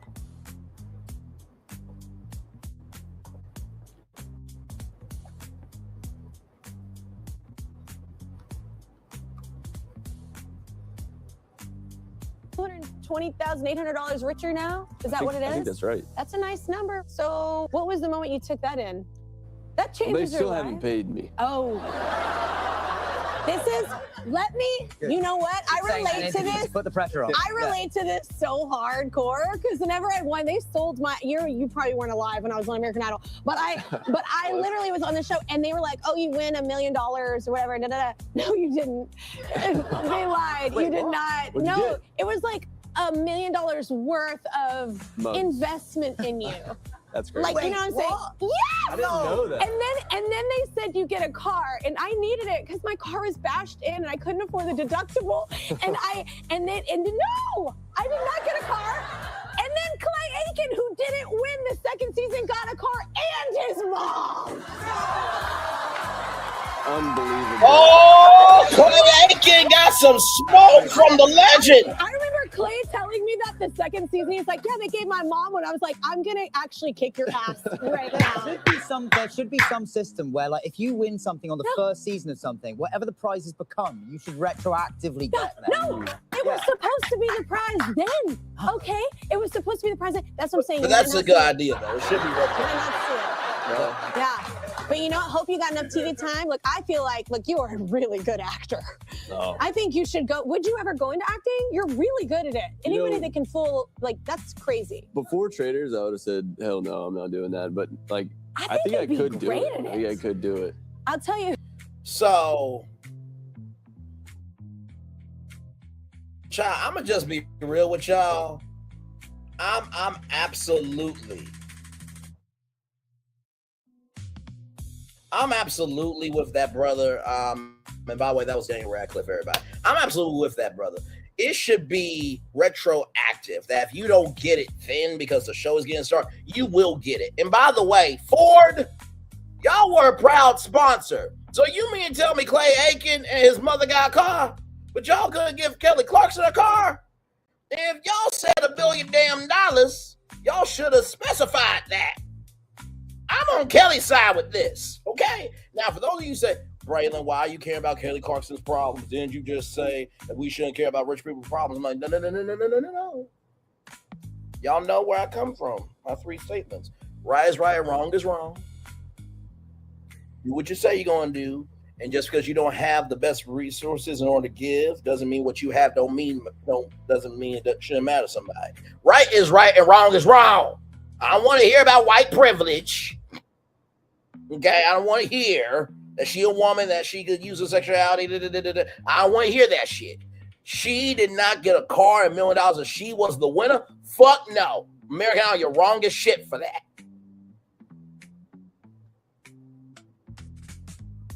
And Carrie Underwood with your MAGA ass, you got a car too? Now, we'll see if Clay Aiken and Carrie Underwood will say it, right?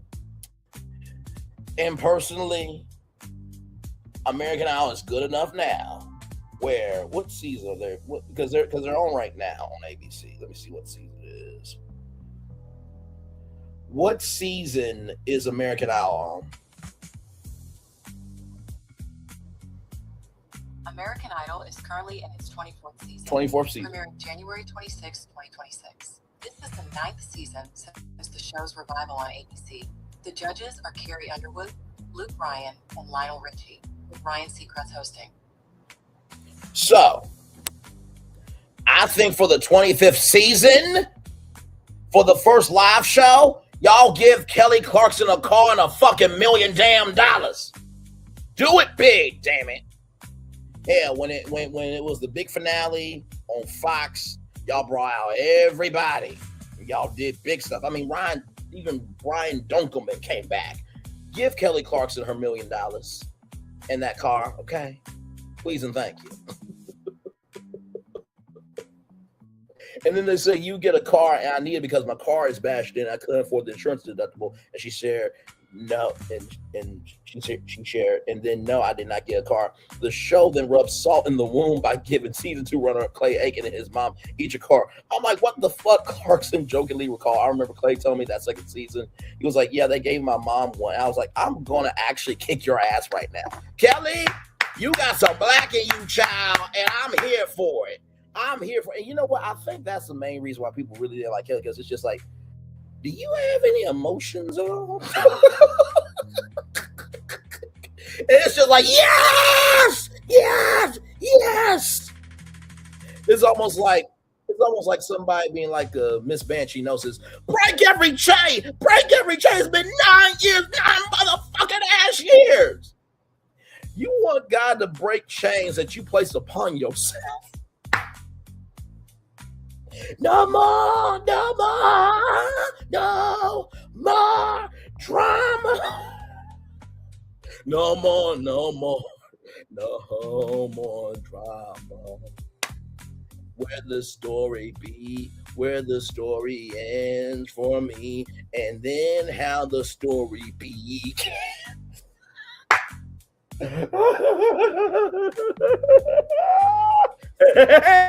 Woody Woodpecker moving up.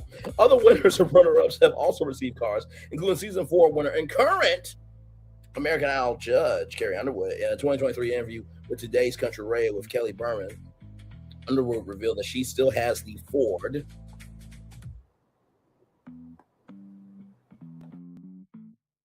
Mustang convertible she won on the show.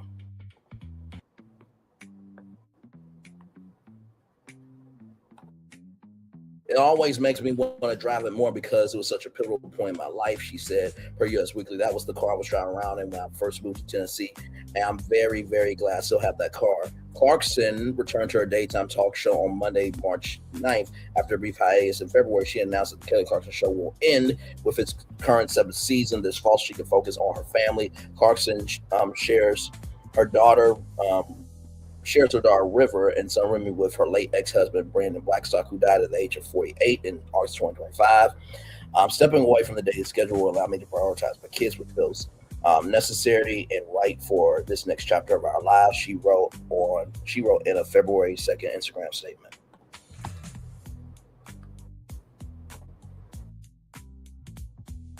Because even Ryan Seacrest has been on the show. You know what? Let's not wait till the 25th season to make it a spectacle, although that would be huge, American Idol. Her show is ending. Let her series finale be, y'all give her $1 million in a car. Now, I know everybody's going to be like, now, Braylon, this woman can buy many Fords, and she makes millions of dollars. That is true. But if you want American Idol, you will want your shit too, okay? Hey, y'all, those are all our destinations. I got some positive news stories for y'all, as we often do now. The tariff situation is still ongoing. FedEx is suing the U.S. government. Many other companies are suing the U.S. government. And one of those companies is this one.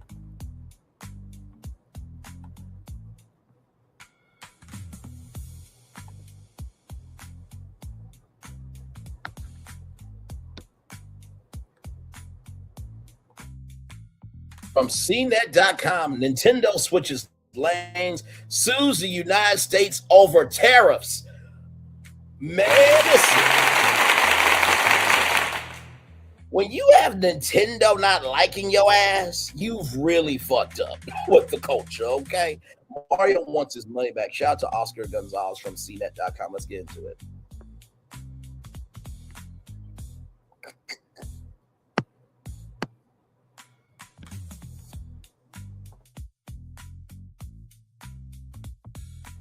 Mario is not happy. Not happy. Mario is not happy.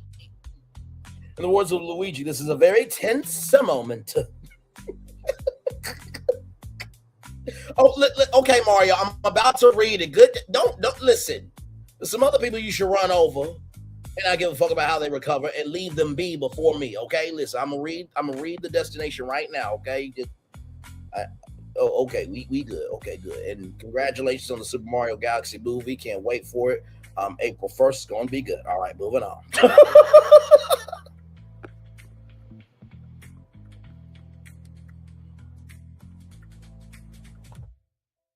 The tariffs implemented by President 47 were struck down by the Supreme Court last month. Companies that were subjected to those fees, such as FedEx and Dollar General, has since sued the federal government, and Nintendo wants a piece of that action. Nintendo filed a lawsuit against the federal government in the U.S. Court of International Trade on Friday, as spot first by Aftermath. The complaint seeks refunds of tariffs Nintendo paid plus interest and asked the court to declare the tariffs unlawful and stop the government from collecting them going forward.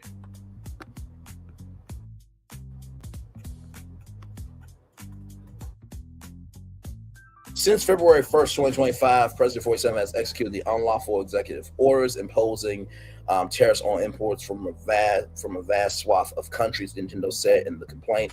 When reached for comment, Nintendo of America confirmed the lawsuit. We can confirm that we filed a request. We have nothing to share. We have nothing else to share on this topic. Nintendo of America said in an email statement on Friday, March 6th.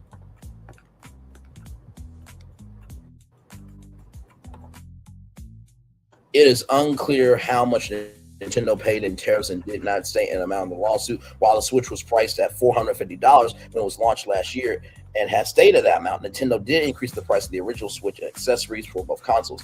Microsoft and Sony have also increased the prices of their hardware and accessories last year due to tariffs. The White House did not immediately respond to a request for comment. Of course not, darling. Of course not, darling. Of course not, darling.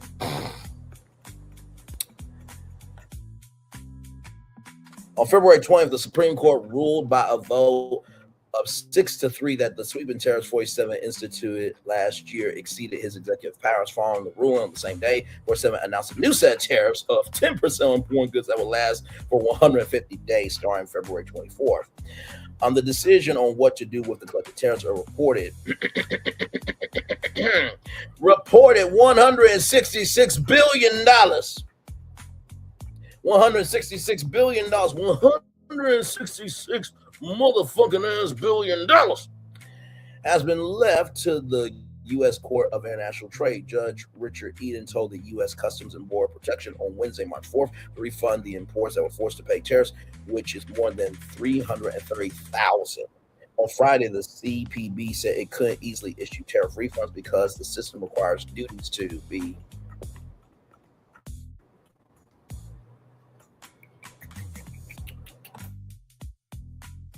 recalculated and refunds processed entry by entry. This process will involve tens of millions of transactions. The agency says updating systems that could start provide funds by late April.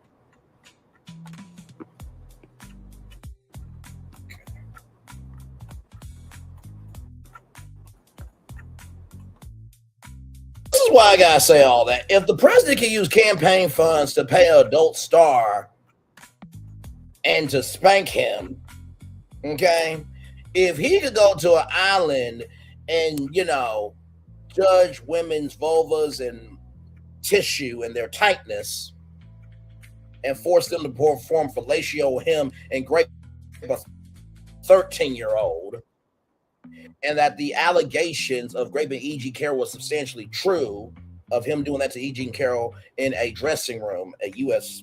judge said that, getting rid of documents at Mar-a-Lago and everything in between. If y'all can make it do what it do, to the point where this motherfucker was found guilty in court and was not sentenced to jail because the judge said, well, I think this will be a tremendous burden as you're about to be the president of the United States. If y'all can make that shit happen for him, y'all better pay back every motherfucker that paid tariffs. I don't want to hear fucking shit from y'all. I don't want to hear it. That make no damn sense. And then on top of that, one of the people that got pardoned by the president is in jail for life over some CP abuse and everything in between. Now, remember how I talked about Beyonce and how she's investing in businesses and stuff? I got an opportunity for y'all. Okay? All right, let's get into it.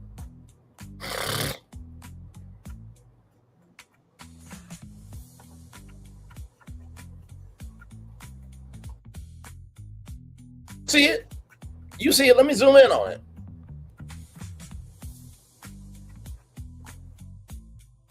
Beyonce Sacred is looking for a social media manager. Okay? All right, let's get into some things. Here we go.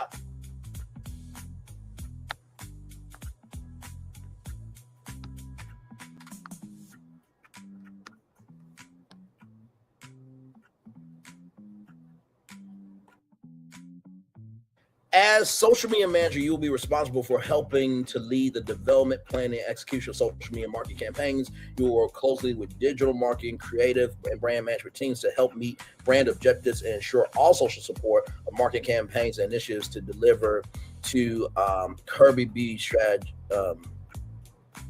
Kirby Beauty Strategy or current beauty strategy and key performance indicators. Creative should have a strong creative writing and verbal communication skills, as well as a knowledge of the social media with a basis for TikTok, digital media, and artificial intelligence spaces, particularly in beauty. Candidates should feel comfortable working in a fast-paced startup environment and have a can-do attitude. Efficiency is your mile. Exceptional organizational and time management skills, ability to juggle multiple ongoing priorities at the same time, and quick to pivot as things change in real time. Candidates should be on the cusp of social innovation, always ahead of what's next in trends within social and digital. It has a deep seated passion for social media. Candidates should also be able to have a strong creative eye for beauty and edge, child.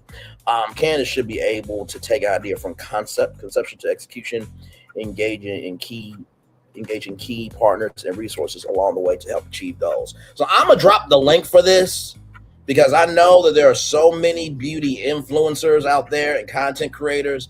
And listen, maybe you are a hairstylist, right? Maybe you run your own hair store, right? This is a huge opportunity. Because here's the thing, right? Anybody can talk about information that's happening with companies and corporations and this, that, and third, but it takes somebody to utilize information as a tool to help people level up. There's a difference, distinction, and a frequency between those two spaces, okay? So I'm going to drop the link here.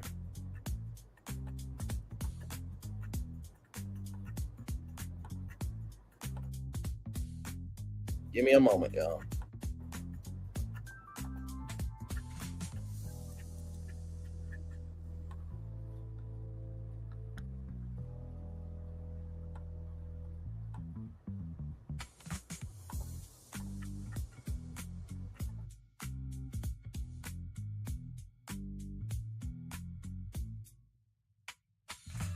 So there goes the link right there. If you know anybody that you believe that they can throw down for Beyonce, right there. Listen, I saw it this morning. I'm like, no, we got to talk about it. We got to talk about it. And that's not all I got for y'all. I got one more thing. Come over here. See, this is why I say a lot happens early over here, because you'll hear about some stuff that you won't hear about anywhere else on social media. Come here. Now, come here now. All right, you here now? Okay, good.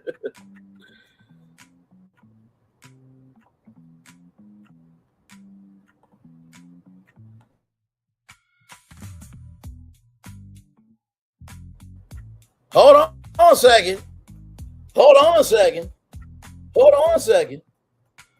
From Verizon Digital Ray, applying now for an opportunity to amplify your brand with a premier creative agency. Let me say that 2 more times. Applying now for an opportunity to amplify your brand with a premier creative agency. Apply now.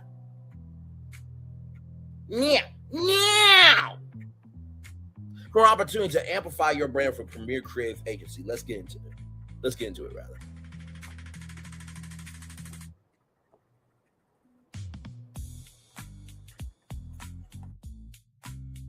Five business owners will be selected to win a professionally produced content package designed to elevate your brand and strengthen your digital presence. Verizon has partnered with Nexttree and Digital Ready subject matter experts Vanessa and Jackson Calvin of the Lemonade Stand.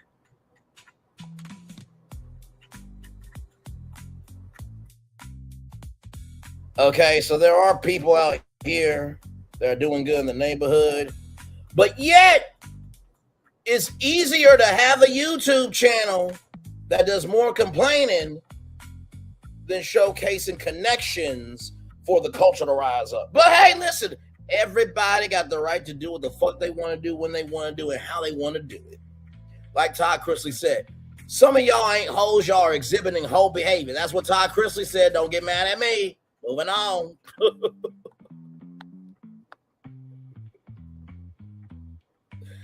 Oh, man. That was a kiki, a ha ha, and a good cackle. Earlier regarding me, yes, it was.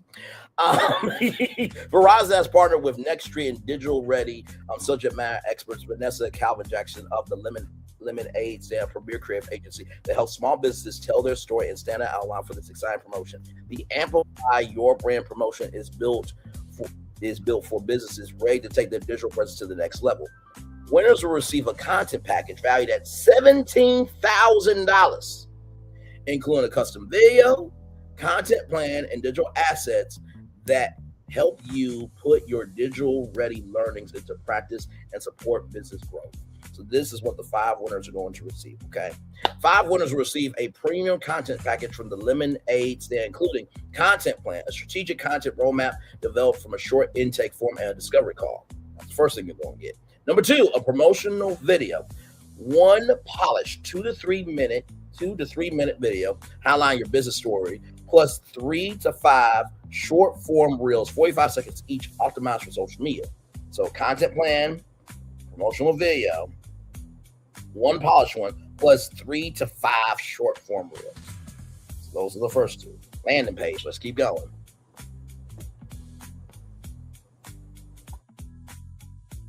Landing page, a custom product or service page featuring your new video designed to convert site visitors into customers. Launch ready assets ready to use, 2-part email series or social media announcement to launch to promote your video and drive engagement. And number 5, integration, optimal link tree setup and simple automations to provide a seamless path for customers to book or buy your products/services. Let's keep going.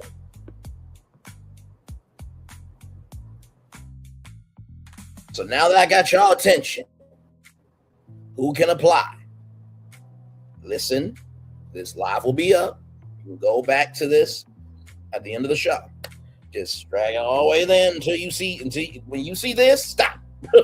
Stop the video, okay? And don't worry, I'll drop the link in the chat as well, okay? So here we go. Who can apply? To be eligible to apply for the Amplify Your Brand promotion, you must meet the following criteria. Be a for-profit business based in one of the 50 United States of Washington, D.C. Nonprofits are not eligible to apply, but I'm sure Verizon will have some for nonprofits later on down the line. Be 18 years of age or older. Have a market-ready product or service, meaning you're already selling to or actively serving customers, right? Have a verifiable online business presence demonstrated by at least one of the following. One of the following. You don't even have to have all of them, just one of them. A live website, business social media account, Instagram, LinkedIn, Facebook, Twitter, YouTube. YouTube is a business. YouTube is a motherfucking ass business. Let's keep going. Google business profile. Have an established marketing channel to reach customers. This can either be an email list, an email marketing platform like MailChimp, Constant Contact, or an existing business social media account.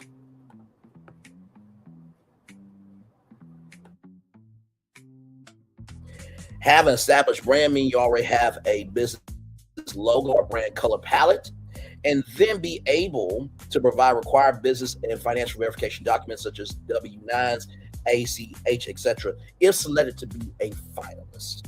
Please review the Amplify Your Brand official rules for full eligibility requirements and exclusions. Here's how you apply.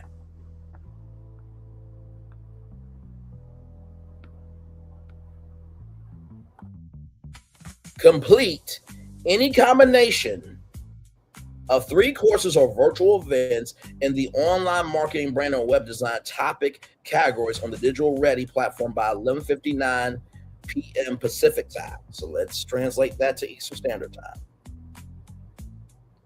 11:59 p.m. Pacific time to Eastern.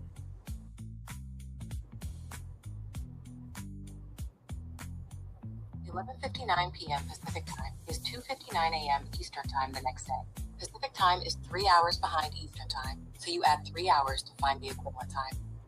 Thank you very much, Google. So you have until March 18th at 2:59 a.m. Eastern Standard Time, which would be 11:59 p.m. Pacific Time, to get any combination of 3 courses or virtual events done in the online marketing, brand, or creative branding or website design type of categories in the Digital Ready platform. And then on that same day, right? Well, you can do it all the way up to that day. And then submit the application by 11:59 p.m. Pacific Time on March 18th. Late applications will not be considered. All this is a huge opportunity. Only 5 can get it, but at least you now know. So let me drop that link in the chat for y'all right here.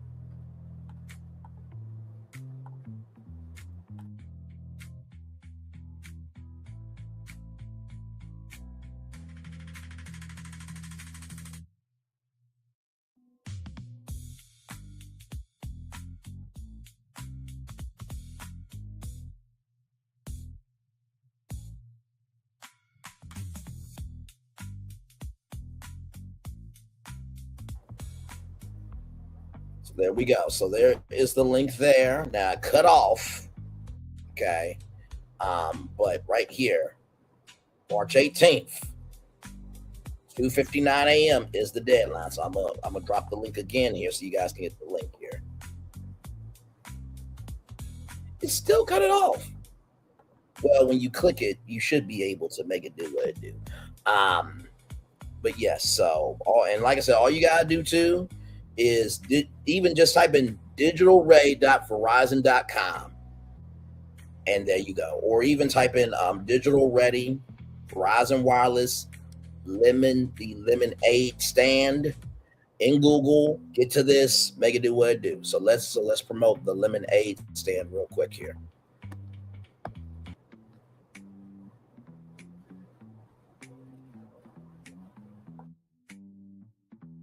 About Vanessa and Calvin Jackson and the Lemonade Stand. The Lemonade Stand is a boutique creative agency founded and led by Digital Ready subject matter experts Vanessa and Calvin Jackson. For over a decade, the Stand has delivered big city talent with neighborly care, with expertise across branding and marketing strategy, web and app development, digital and print design, social and email campaigns, and video production. Come through. Vanessa and Calvin partner with organizations to elevate their stories and turn vision into visibility. Their work is rooted in strategy, fueled by creativity and design to help their partners build authentic, human-centered connections. So,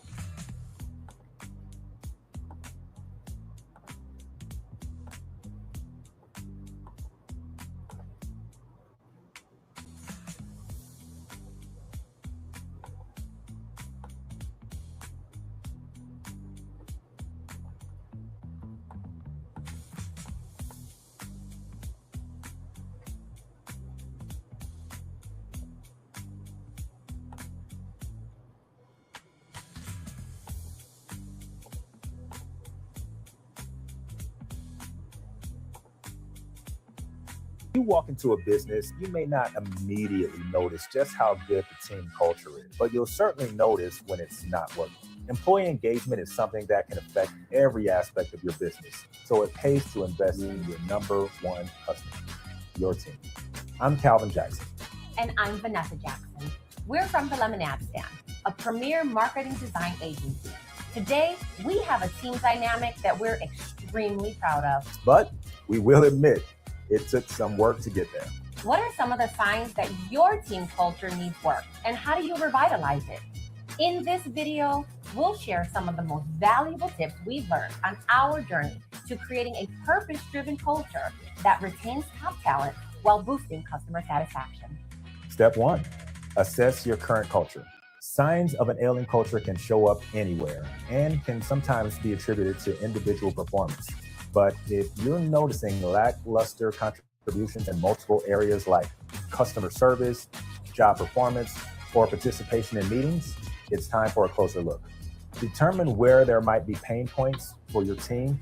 This means not working off assumptions and instead investigating how they really feel about your company culture.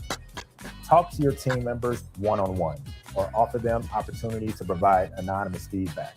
Some may feel intimidated to share their concerns, so creating a safe environment for everyone is key. Now, it's never easy to hear things that aren't positive. At the stand, we host quarterly reviews with our team, and we've had some tough conversations during these sessions. But it was essential to get a true sense of what needed to change. Number 2, empower your team. One of the top ways to create buy-in for your company culture is to enlist your team's help in shaping it. Be transparent about your culture elevating goals and ask for their ideas on what kinds of initiatives would make them feel more connected to the team and the mission. We've always been advocates for employees working with you rather than for you. But we have to take that take. During our quarterly reviews, we ask our team questions like, what's going well for you? What could have gone better this quarter? Describe the kind of work that inspires you the most. What can we do to continue to foster a sense of community with our team? By involving our team in ideation and decision-making, we make them feel empowered, and it benefits our initiatives with a diversity of opinions. Number 3, commit to action. Once you've gathered cultural intel, make a commitment and act on it. Show your team that you've heard their ideas and concerns by creating a strategy that includes initiatives that are specific and timely. This can help rebuild trust that may have soured in the past. Once you have it back, you'll never want to be without it again. Stay committed to your team by keeping an open dialogue with your employees. This cultivates a culture that everyone is proud to be a part of. It's never too late to revitalize your company's culture. Whether you're just starting or you've been in business for years, embracing change, being intentional, and investing in your team can lead to transformative results. For more tips on building a high-functioning team, check out recruiting, onboarding, and retaining the talent you need.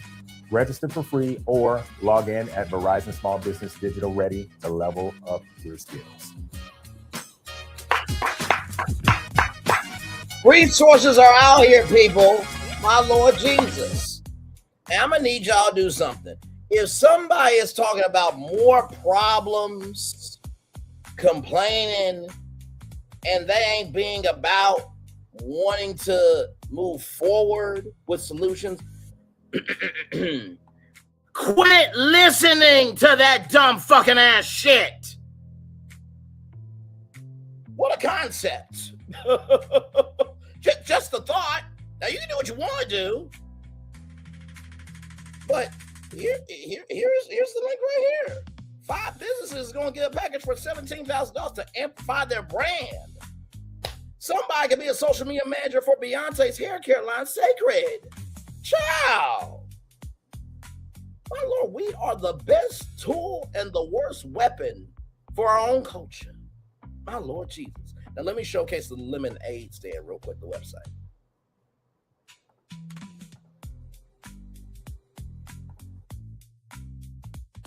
Beautiful website, by the way. Just want to say that.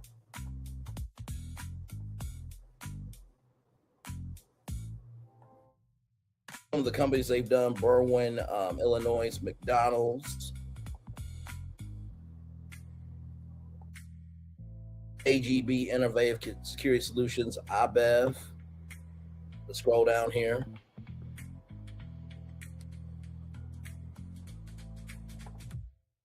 Kelly Inferno Group, Anico Boutique, Cure Epilepsy, Anchor, hang on, y'all. Anchor Church Palaus.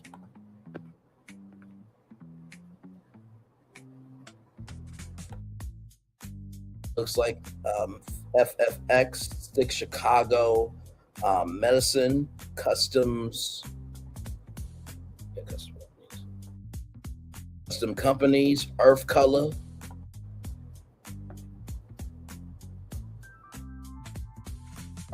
Socially Authentic,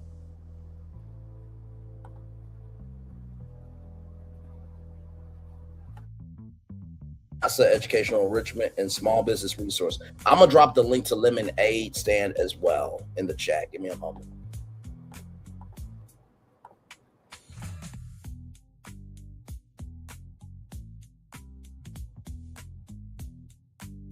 So y'all, that's all I got for y'all. I hope y'all enjoyed the show today. It was a time, child. We talked about two black women do a 33-hour-long live stream covering our history. We talked about Jamal Bryant, the dumbass that he is, along with his dumbass ex-wife, Giselle Bryant. Misty Copeland and Sinners is going to be done in ballet at the Oscars. It's going to be amazing.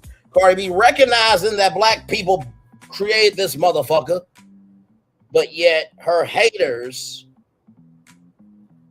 are talking about other people being hoes, but it takes a hoe to know a hoe. And Todd Chrisley said to Cardi B's haters and everybody who want to talk about everybody else, but yet they ain't shit the damn self, that Todd Chrisley is saying that you're not a hoe, but that you're exhibiting hoe behavior.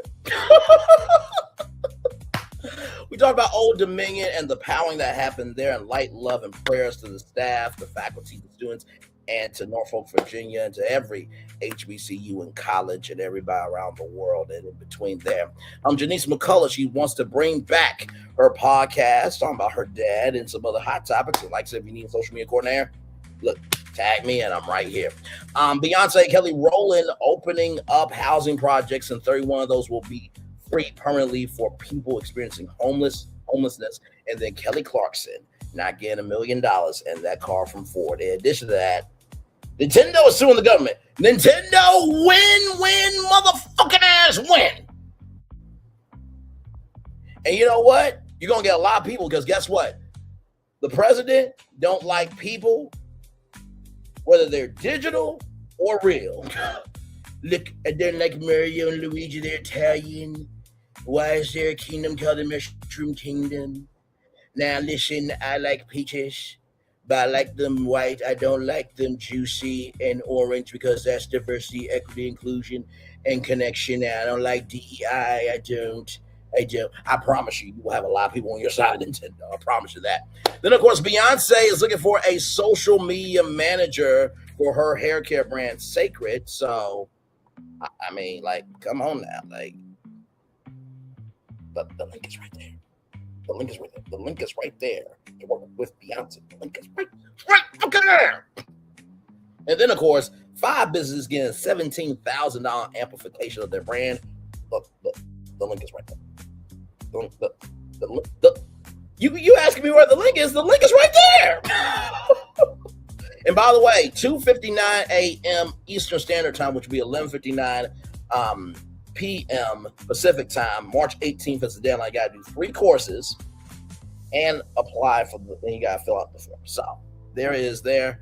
I'm going to turn off my camera now, because we've done the whole show for over 2 hours. Yes, we have.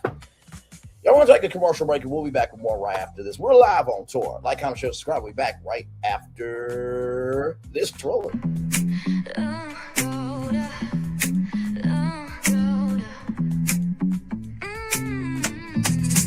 Lights go low, the city goes high.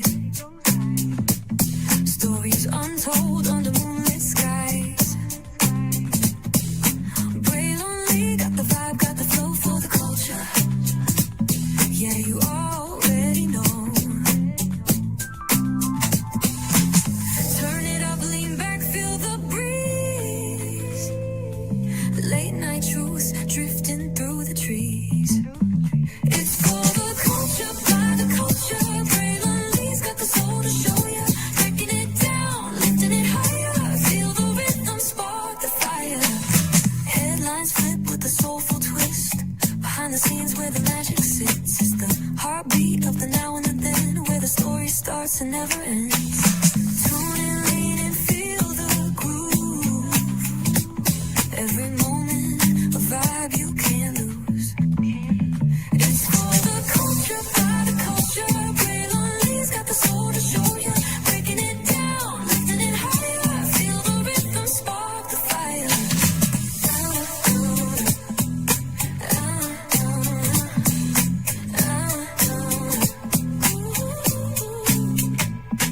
Hear the whispers in the city's hum, echoes of stories where we're from. A beat, a step, a voice so clear, the pulse of us, it's all right here. We got soul, we got flavor. Every moment is a savior. Every experience is an overcomer.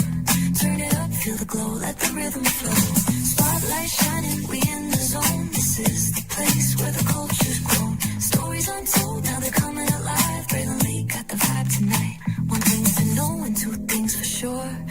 is waiting and lower is available. But either way, we gotta go on tour. It's Braylon Lee's virtual tour, where the culture makes its move. Feel the love, feel the truth. This is us, this is you. From the unknown, the unembraced, and more. This show, this brand, and the possibilities of what can be is all here for you. I'm just a kid from the rock, trying to be a rock for people, trying to make it best they can to become.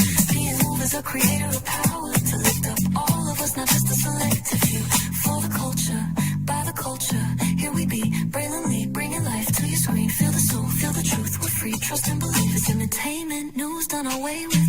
Braylon Lee, spotlight sharp like a diamond shine. We see the stars, but the stories align. Deep in the soul where the heartbeats find. The pulse of the people redefining time. Just a pro tip, people have to earn the right to hear your story, but in addition to that, people have to earn the responsibility to be a part of it. Just because we are not seen by everybody doesn't mean we are not been seen by who needs to see us. Noise equals attention and sound equals purpose.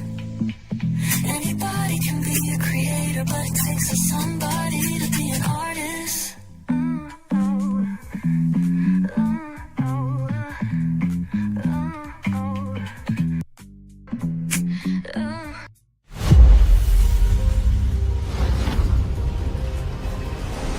Beyond this gate, find gardens green and epic worlds to fill your dreams.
There's really no secret about our approach. We keep moving forward. with the hope that it will be a source of joy and inspiration to all the world. In Disney's 102-year history, there have been many defining moments and countless achievements. Today, we celebrate another thrilling moment, the creation of a spectacular new Disney theme park resort coming to Abu Dhabi.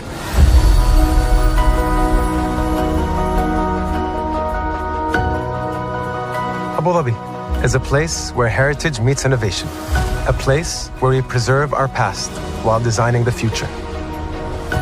Bringing a Disney theme park resort to Yas Island, Abu Dhabi, marks a historic milestone in our journey as a global family destination.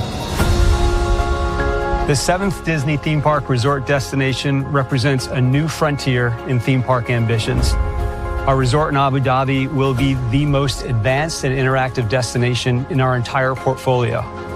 The location of our park is incredibly unique. It's anchored by a beautiful waterfront, which will allow us to tell our stories in completely new ways.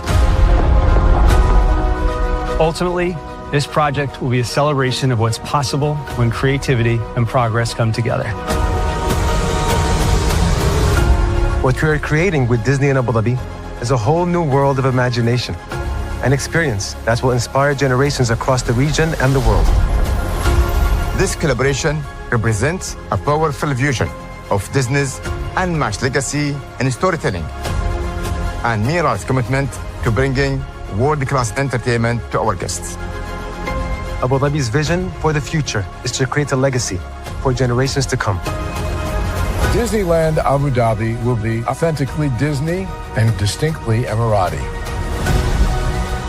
An oasis of extraordinary Disney entertainment at this crossroads of the world. It will bring to life our timeless characters and stories in many new ways, becoming a source of joy and inspiration for the people of this vast region to enjoy for generations to come.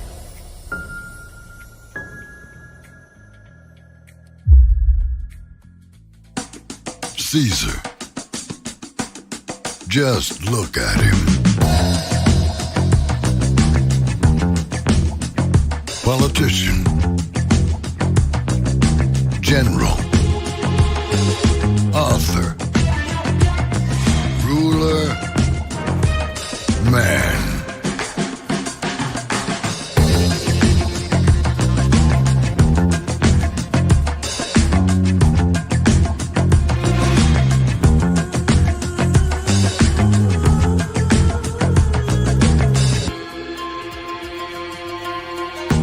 Legend has it, he's not only stared into the belly of the beast, he's had it for dinner. Here he's free to relax, or party, or relax, or party, or relax, and party. His is a world of opulence, excess, and the occasional impulse buy. Not one to rest on his laurels, he's famous for ushering in a new age of entertainment. So, for anyone seeking a place where the sun never sets on a good time, all this awaits. I am Caesar, and I approve this palace.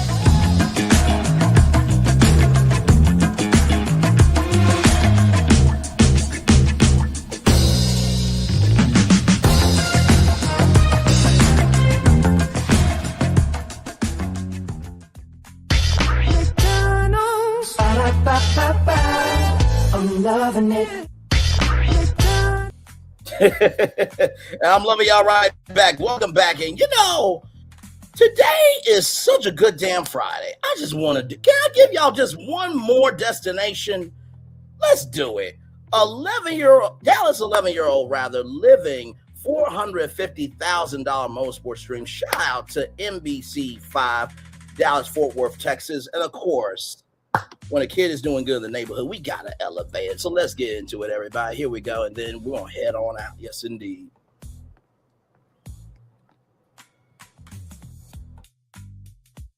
The inaugural Java House Grand Prix is expected to draw massive crowds from Arlington, Texas, massive crowds to Arlington, Texas, rather, from March 13th through the 15th. So that's starting today, everybody. Many of those spectators will be children across the country, motorsports, Formula One, NASCAR, IndyCar, etc. And also to shout out to the K1 circuit, because K1 Speed has been making it do what it do for a while, have been growing popularity among younger fans. A growing segment of motorsport spectators is the younger crowd. I will also like to say that the Sonic racing game and the Mario Kart racing game, all the racing games contribute to that too.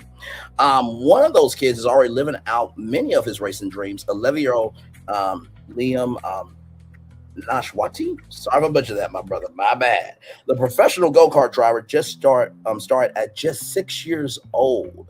What was supposed to be a hobby turned into an international circuit on karts, reaching speeds of up to 90 miles per hour. You mean to tell me that 11-year-old is handling 90 miles per hour? Oh, my Lord Jesus. God bless the child. Ooh. Now, I'm not a dad, but I am a human being who gives a fuck about people. So I'm like, 90, oh my God. That's, man.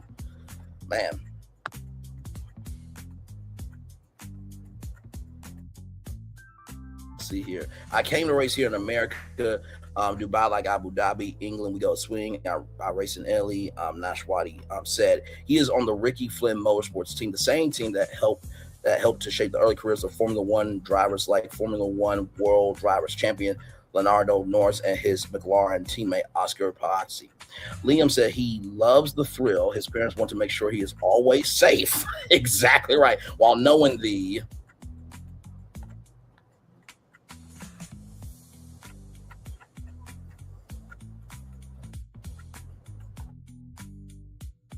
risk. Not every race that Liam's involved does he crash, Majad Nawad said, but every play, if your son is a star, for example, football, almost every play there's a chance of a violent collision. In my mind, inherent in every sport on the track, on the grid, there are risks to the children and the athletes.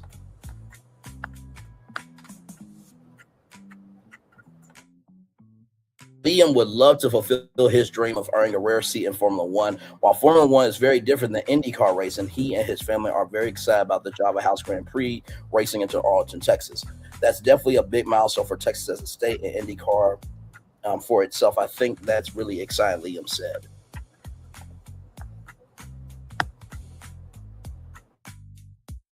Look at him.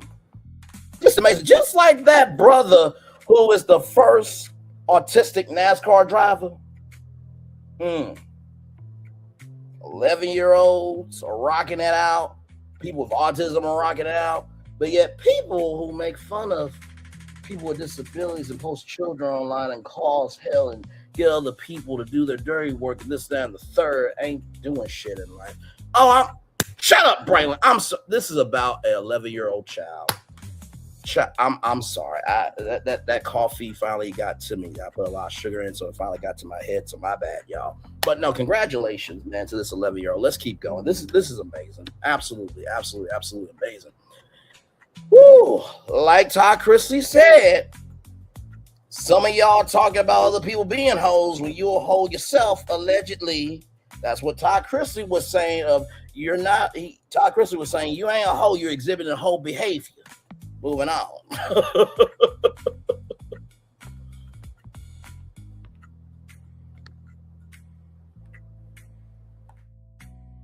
His dad agreed and also thinks it will help attract even more events like it to North Texas. In our opinion, more motorsport fans need more events here. We're happy that Arlington, the officials in Arlington, were able to make it happen, Majid said. Majid said karting is the primary entry into a motorsport future. That is true. That is very true. That's why Liam has accepted the sacrifices that include homeschooling, less time with friends, and massive financial commitment for his parents. To race with the top international teams, your budget for a full race season should be around $350,000 to $450,000. Oh my God, that's like going into Shark Tank and asking that for 10% of the business. My Lord. John said he comes from humble beginnings. His dad worked in the plant at General Motors for decades, and he himself worked in a flea market to make ends meet when he was younger. He said he understands the price tag of motorsports at this level is nearly impossible for most families to overcome. That's why the McWall family said they're willing to do their part to help others. Majid said the family donates racing suits, car parts, and so much more. We help families and raise money for kids who otherwise wouldn't have the budget to go into motorsports because it's so cost prohibitive. Majid said the Java House Grand Prix sprints through Arlington March 13th through the 15th. Kids 12 and under get free admission, get free general admission with a ticketed adult.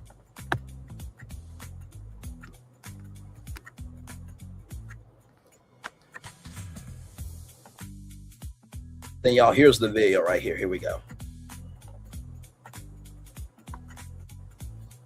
IndyCar to Formula One and more.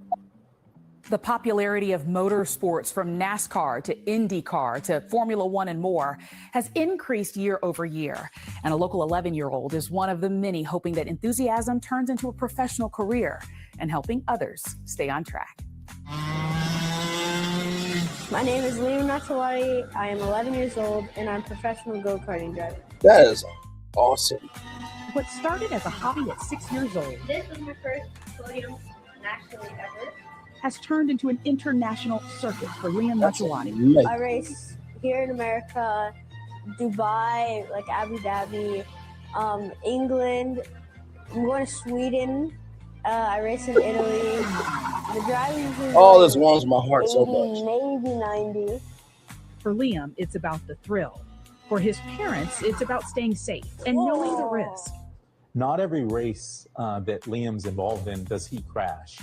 But every play, if your son is a starter, for example, in football, almost every play, there's a chance of a violent collision. So in my mind, inherent in every sport, on the track, on the grid, there are risks to the children and the athletes. The goal for Liam is to one day live his dream and earn a rare seat as a Formula One driver. While Formula One is very different from IndyCar, Liam says if it has fast cars, then he's in, especially if it's in his own backyard. So that's definitely a big milestone for Texas as a state and IndyCar for itself. I think that's really exciting. In our opinion, more motorsports fans need more events here. So we're very happy that Arlington, the officials in Arlington were able to make it happen. Karting is the primary entry into a motorsport future, according to Liam's dad. And at 11 years old, Liam says chasing his dream includes sacrifice, like homeschooling and less time with his friends. For his parents, that sacrifice includes a massive financial commitment. To race with the top international teams, your budget for a full race season should be around $350,000 to $450,000. But just push this. Liam's dad says he comes from humble beginnings himself and understands this is an impossible price tag for most families to overcome. So they have stepped in where they can through donations of racing gear, kart parts, and a whole lot more. To help families and raise money for kids. Man, I'm not gonna cry with y'all. All this makes me happen. Go into motorsports because it is so cost prohibitive. Liam and his family hope this weekend fuels even more racing dreams in North Texas. Liam says he's hoping to take a break from the circuit to be in the grandstands for the Arlington Grand Prix this weekend. The Java House Grand Prix starts today through the weekend in Arlington. Kids 12 and under get in for free with general admission with a ticketed adult. Thank you so much, my good sister, for that. What a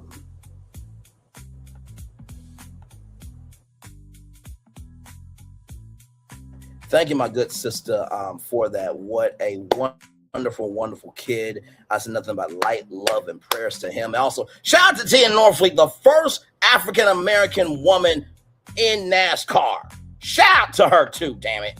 Listen, if you want to view paradise, just simply look around and view it. In the words of our fairy godmother, Whitney Houston, impossible things are happening every day. All right, y'all. One love, much love, all love. I feel the love. It's right back to you. Have a wonderful day. Love you all. Bye.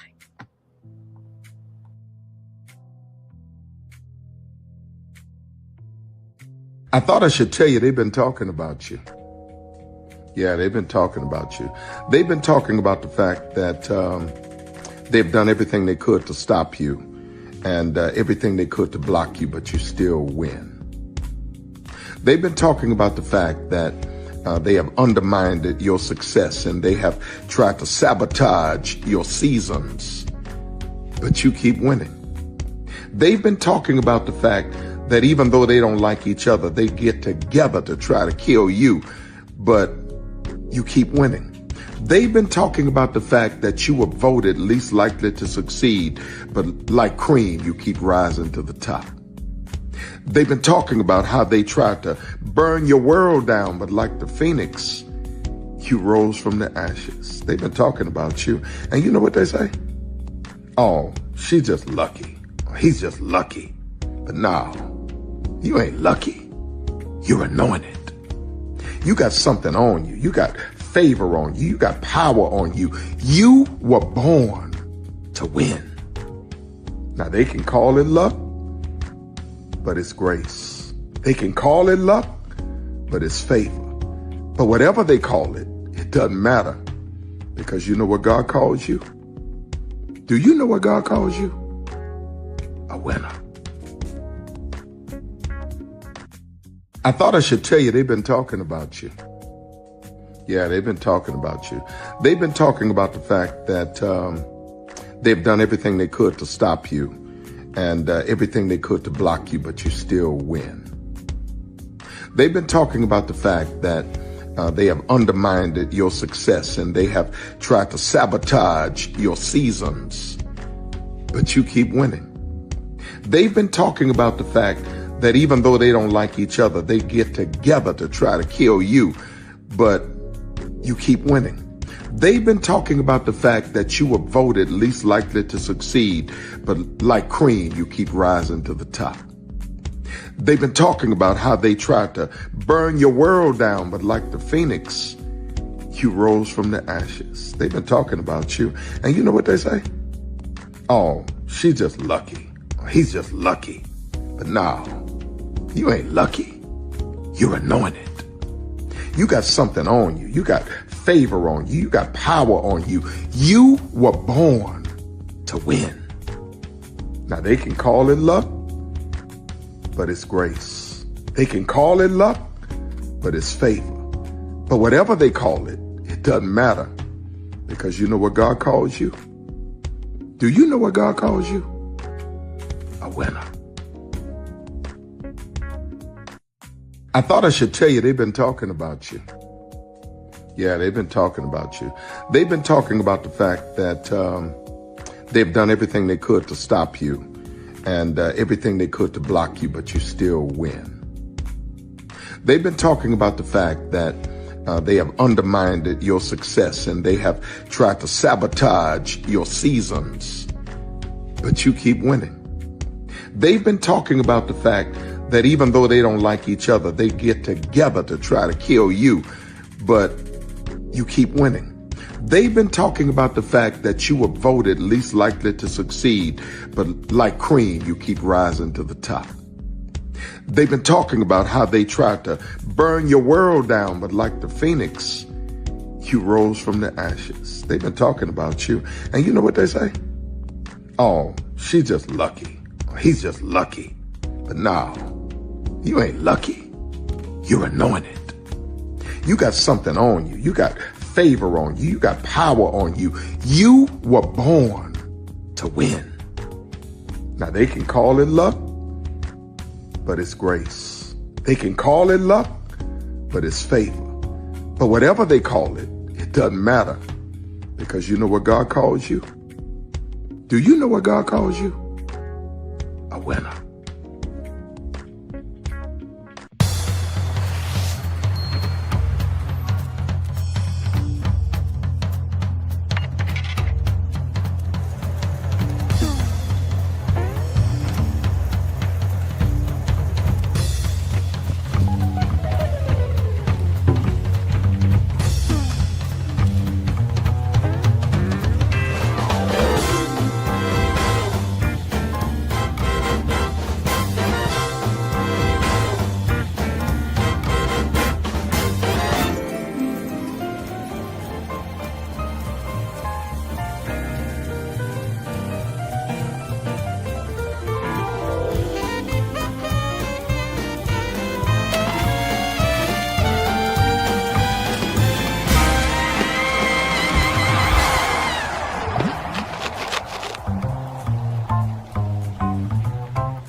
Prepare for a journey beyond imagination, beyond belief, beyond anything you've experienced before. Universal Epic Universe, a new theme park where you'll step through extraordinary portals to 5 immersive worlds. Prepare for a cosmic voyage of discovery, an isle of fire-breathing excitement, a shadowy world of monsters and mystery, new wonders in the wizarding world, and a new way to play. Plus the splendor of a magnificent resort hotel overlooking the park.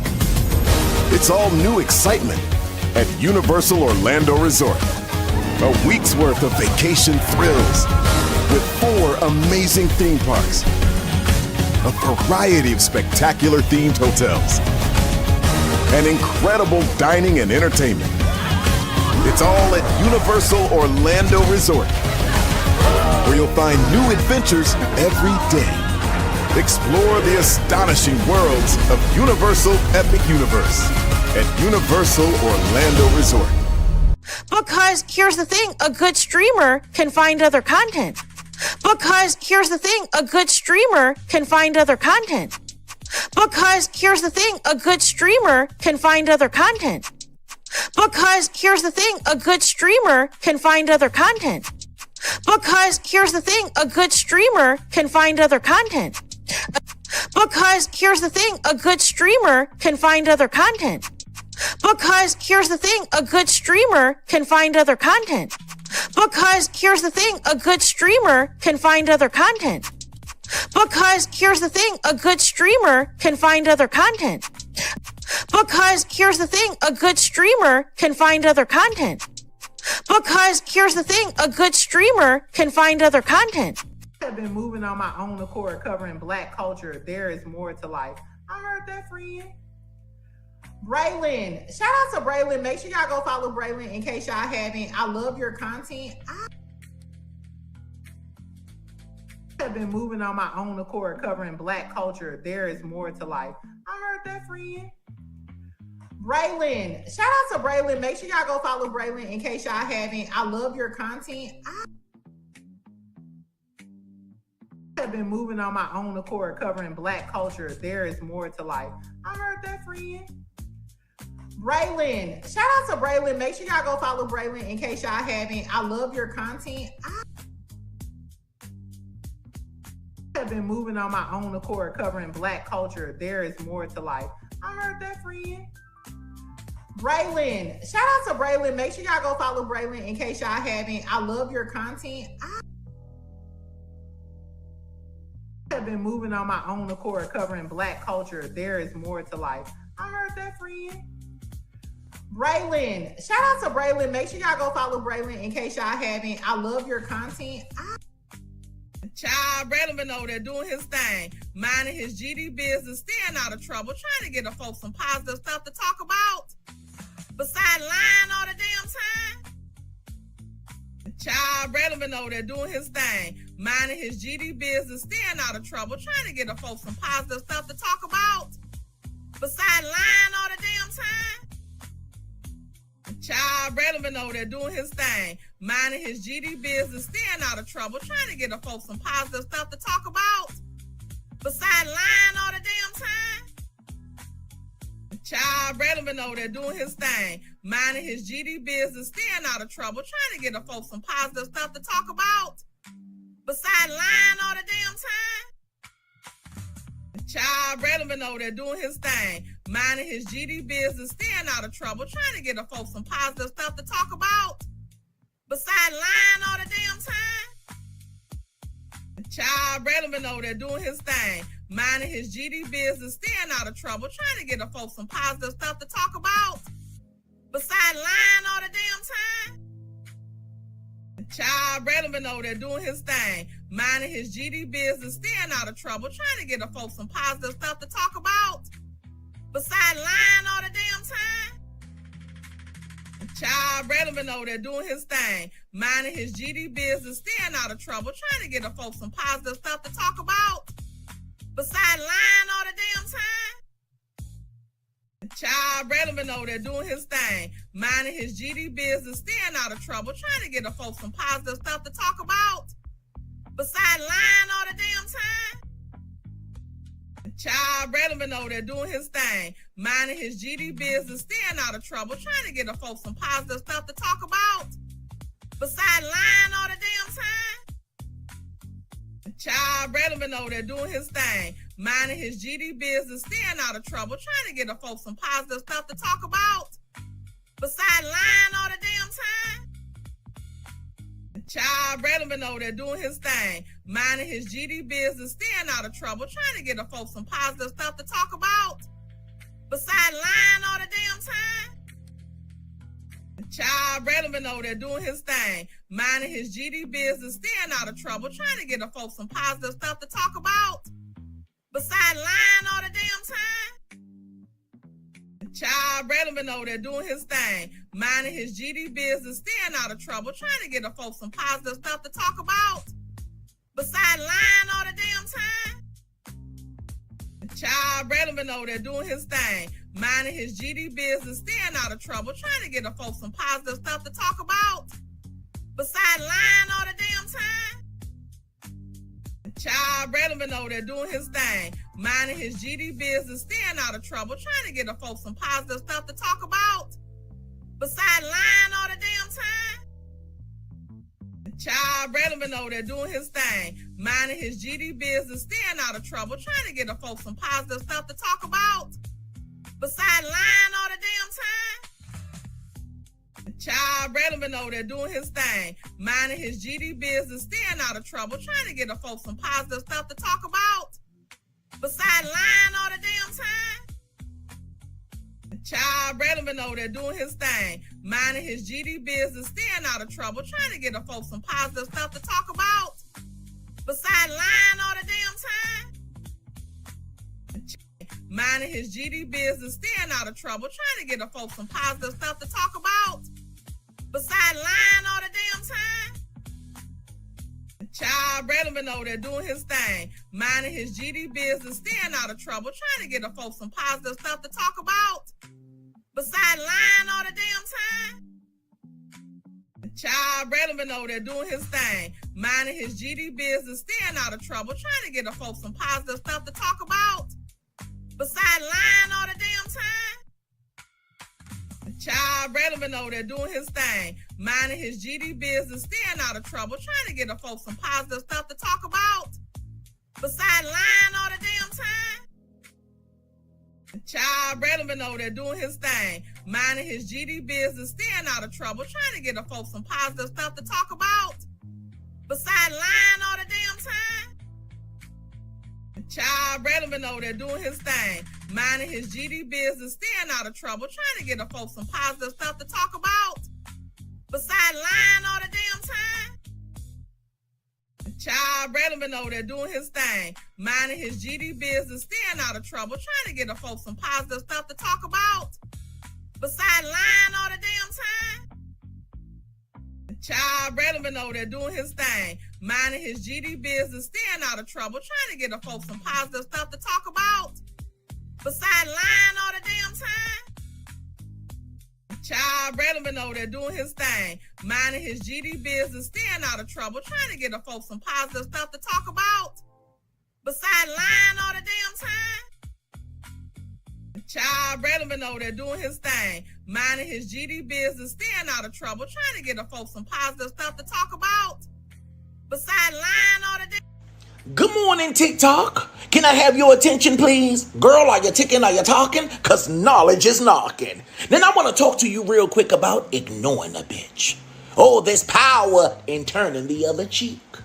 Now, I'm going to tell you something. One thing about people that like to throw shade, you don't fight shade with shade. The only thing that overrides and destroys the shade is the sunlight.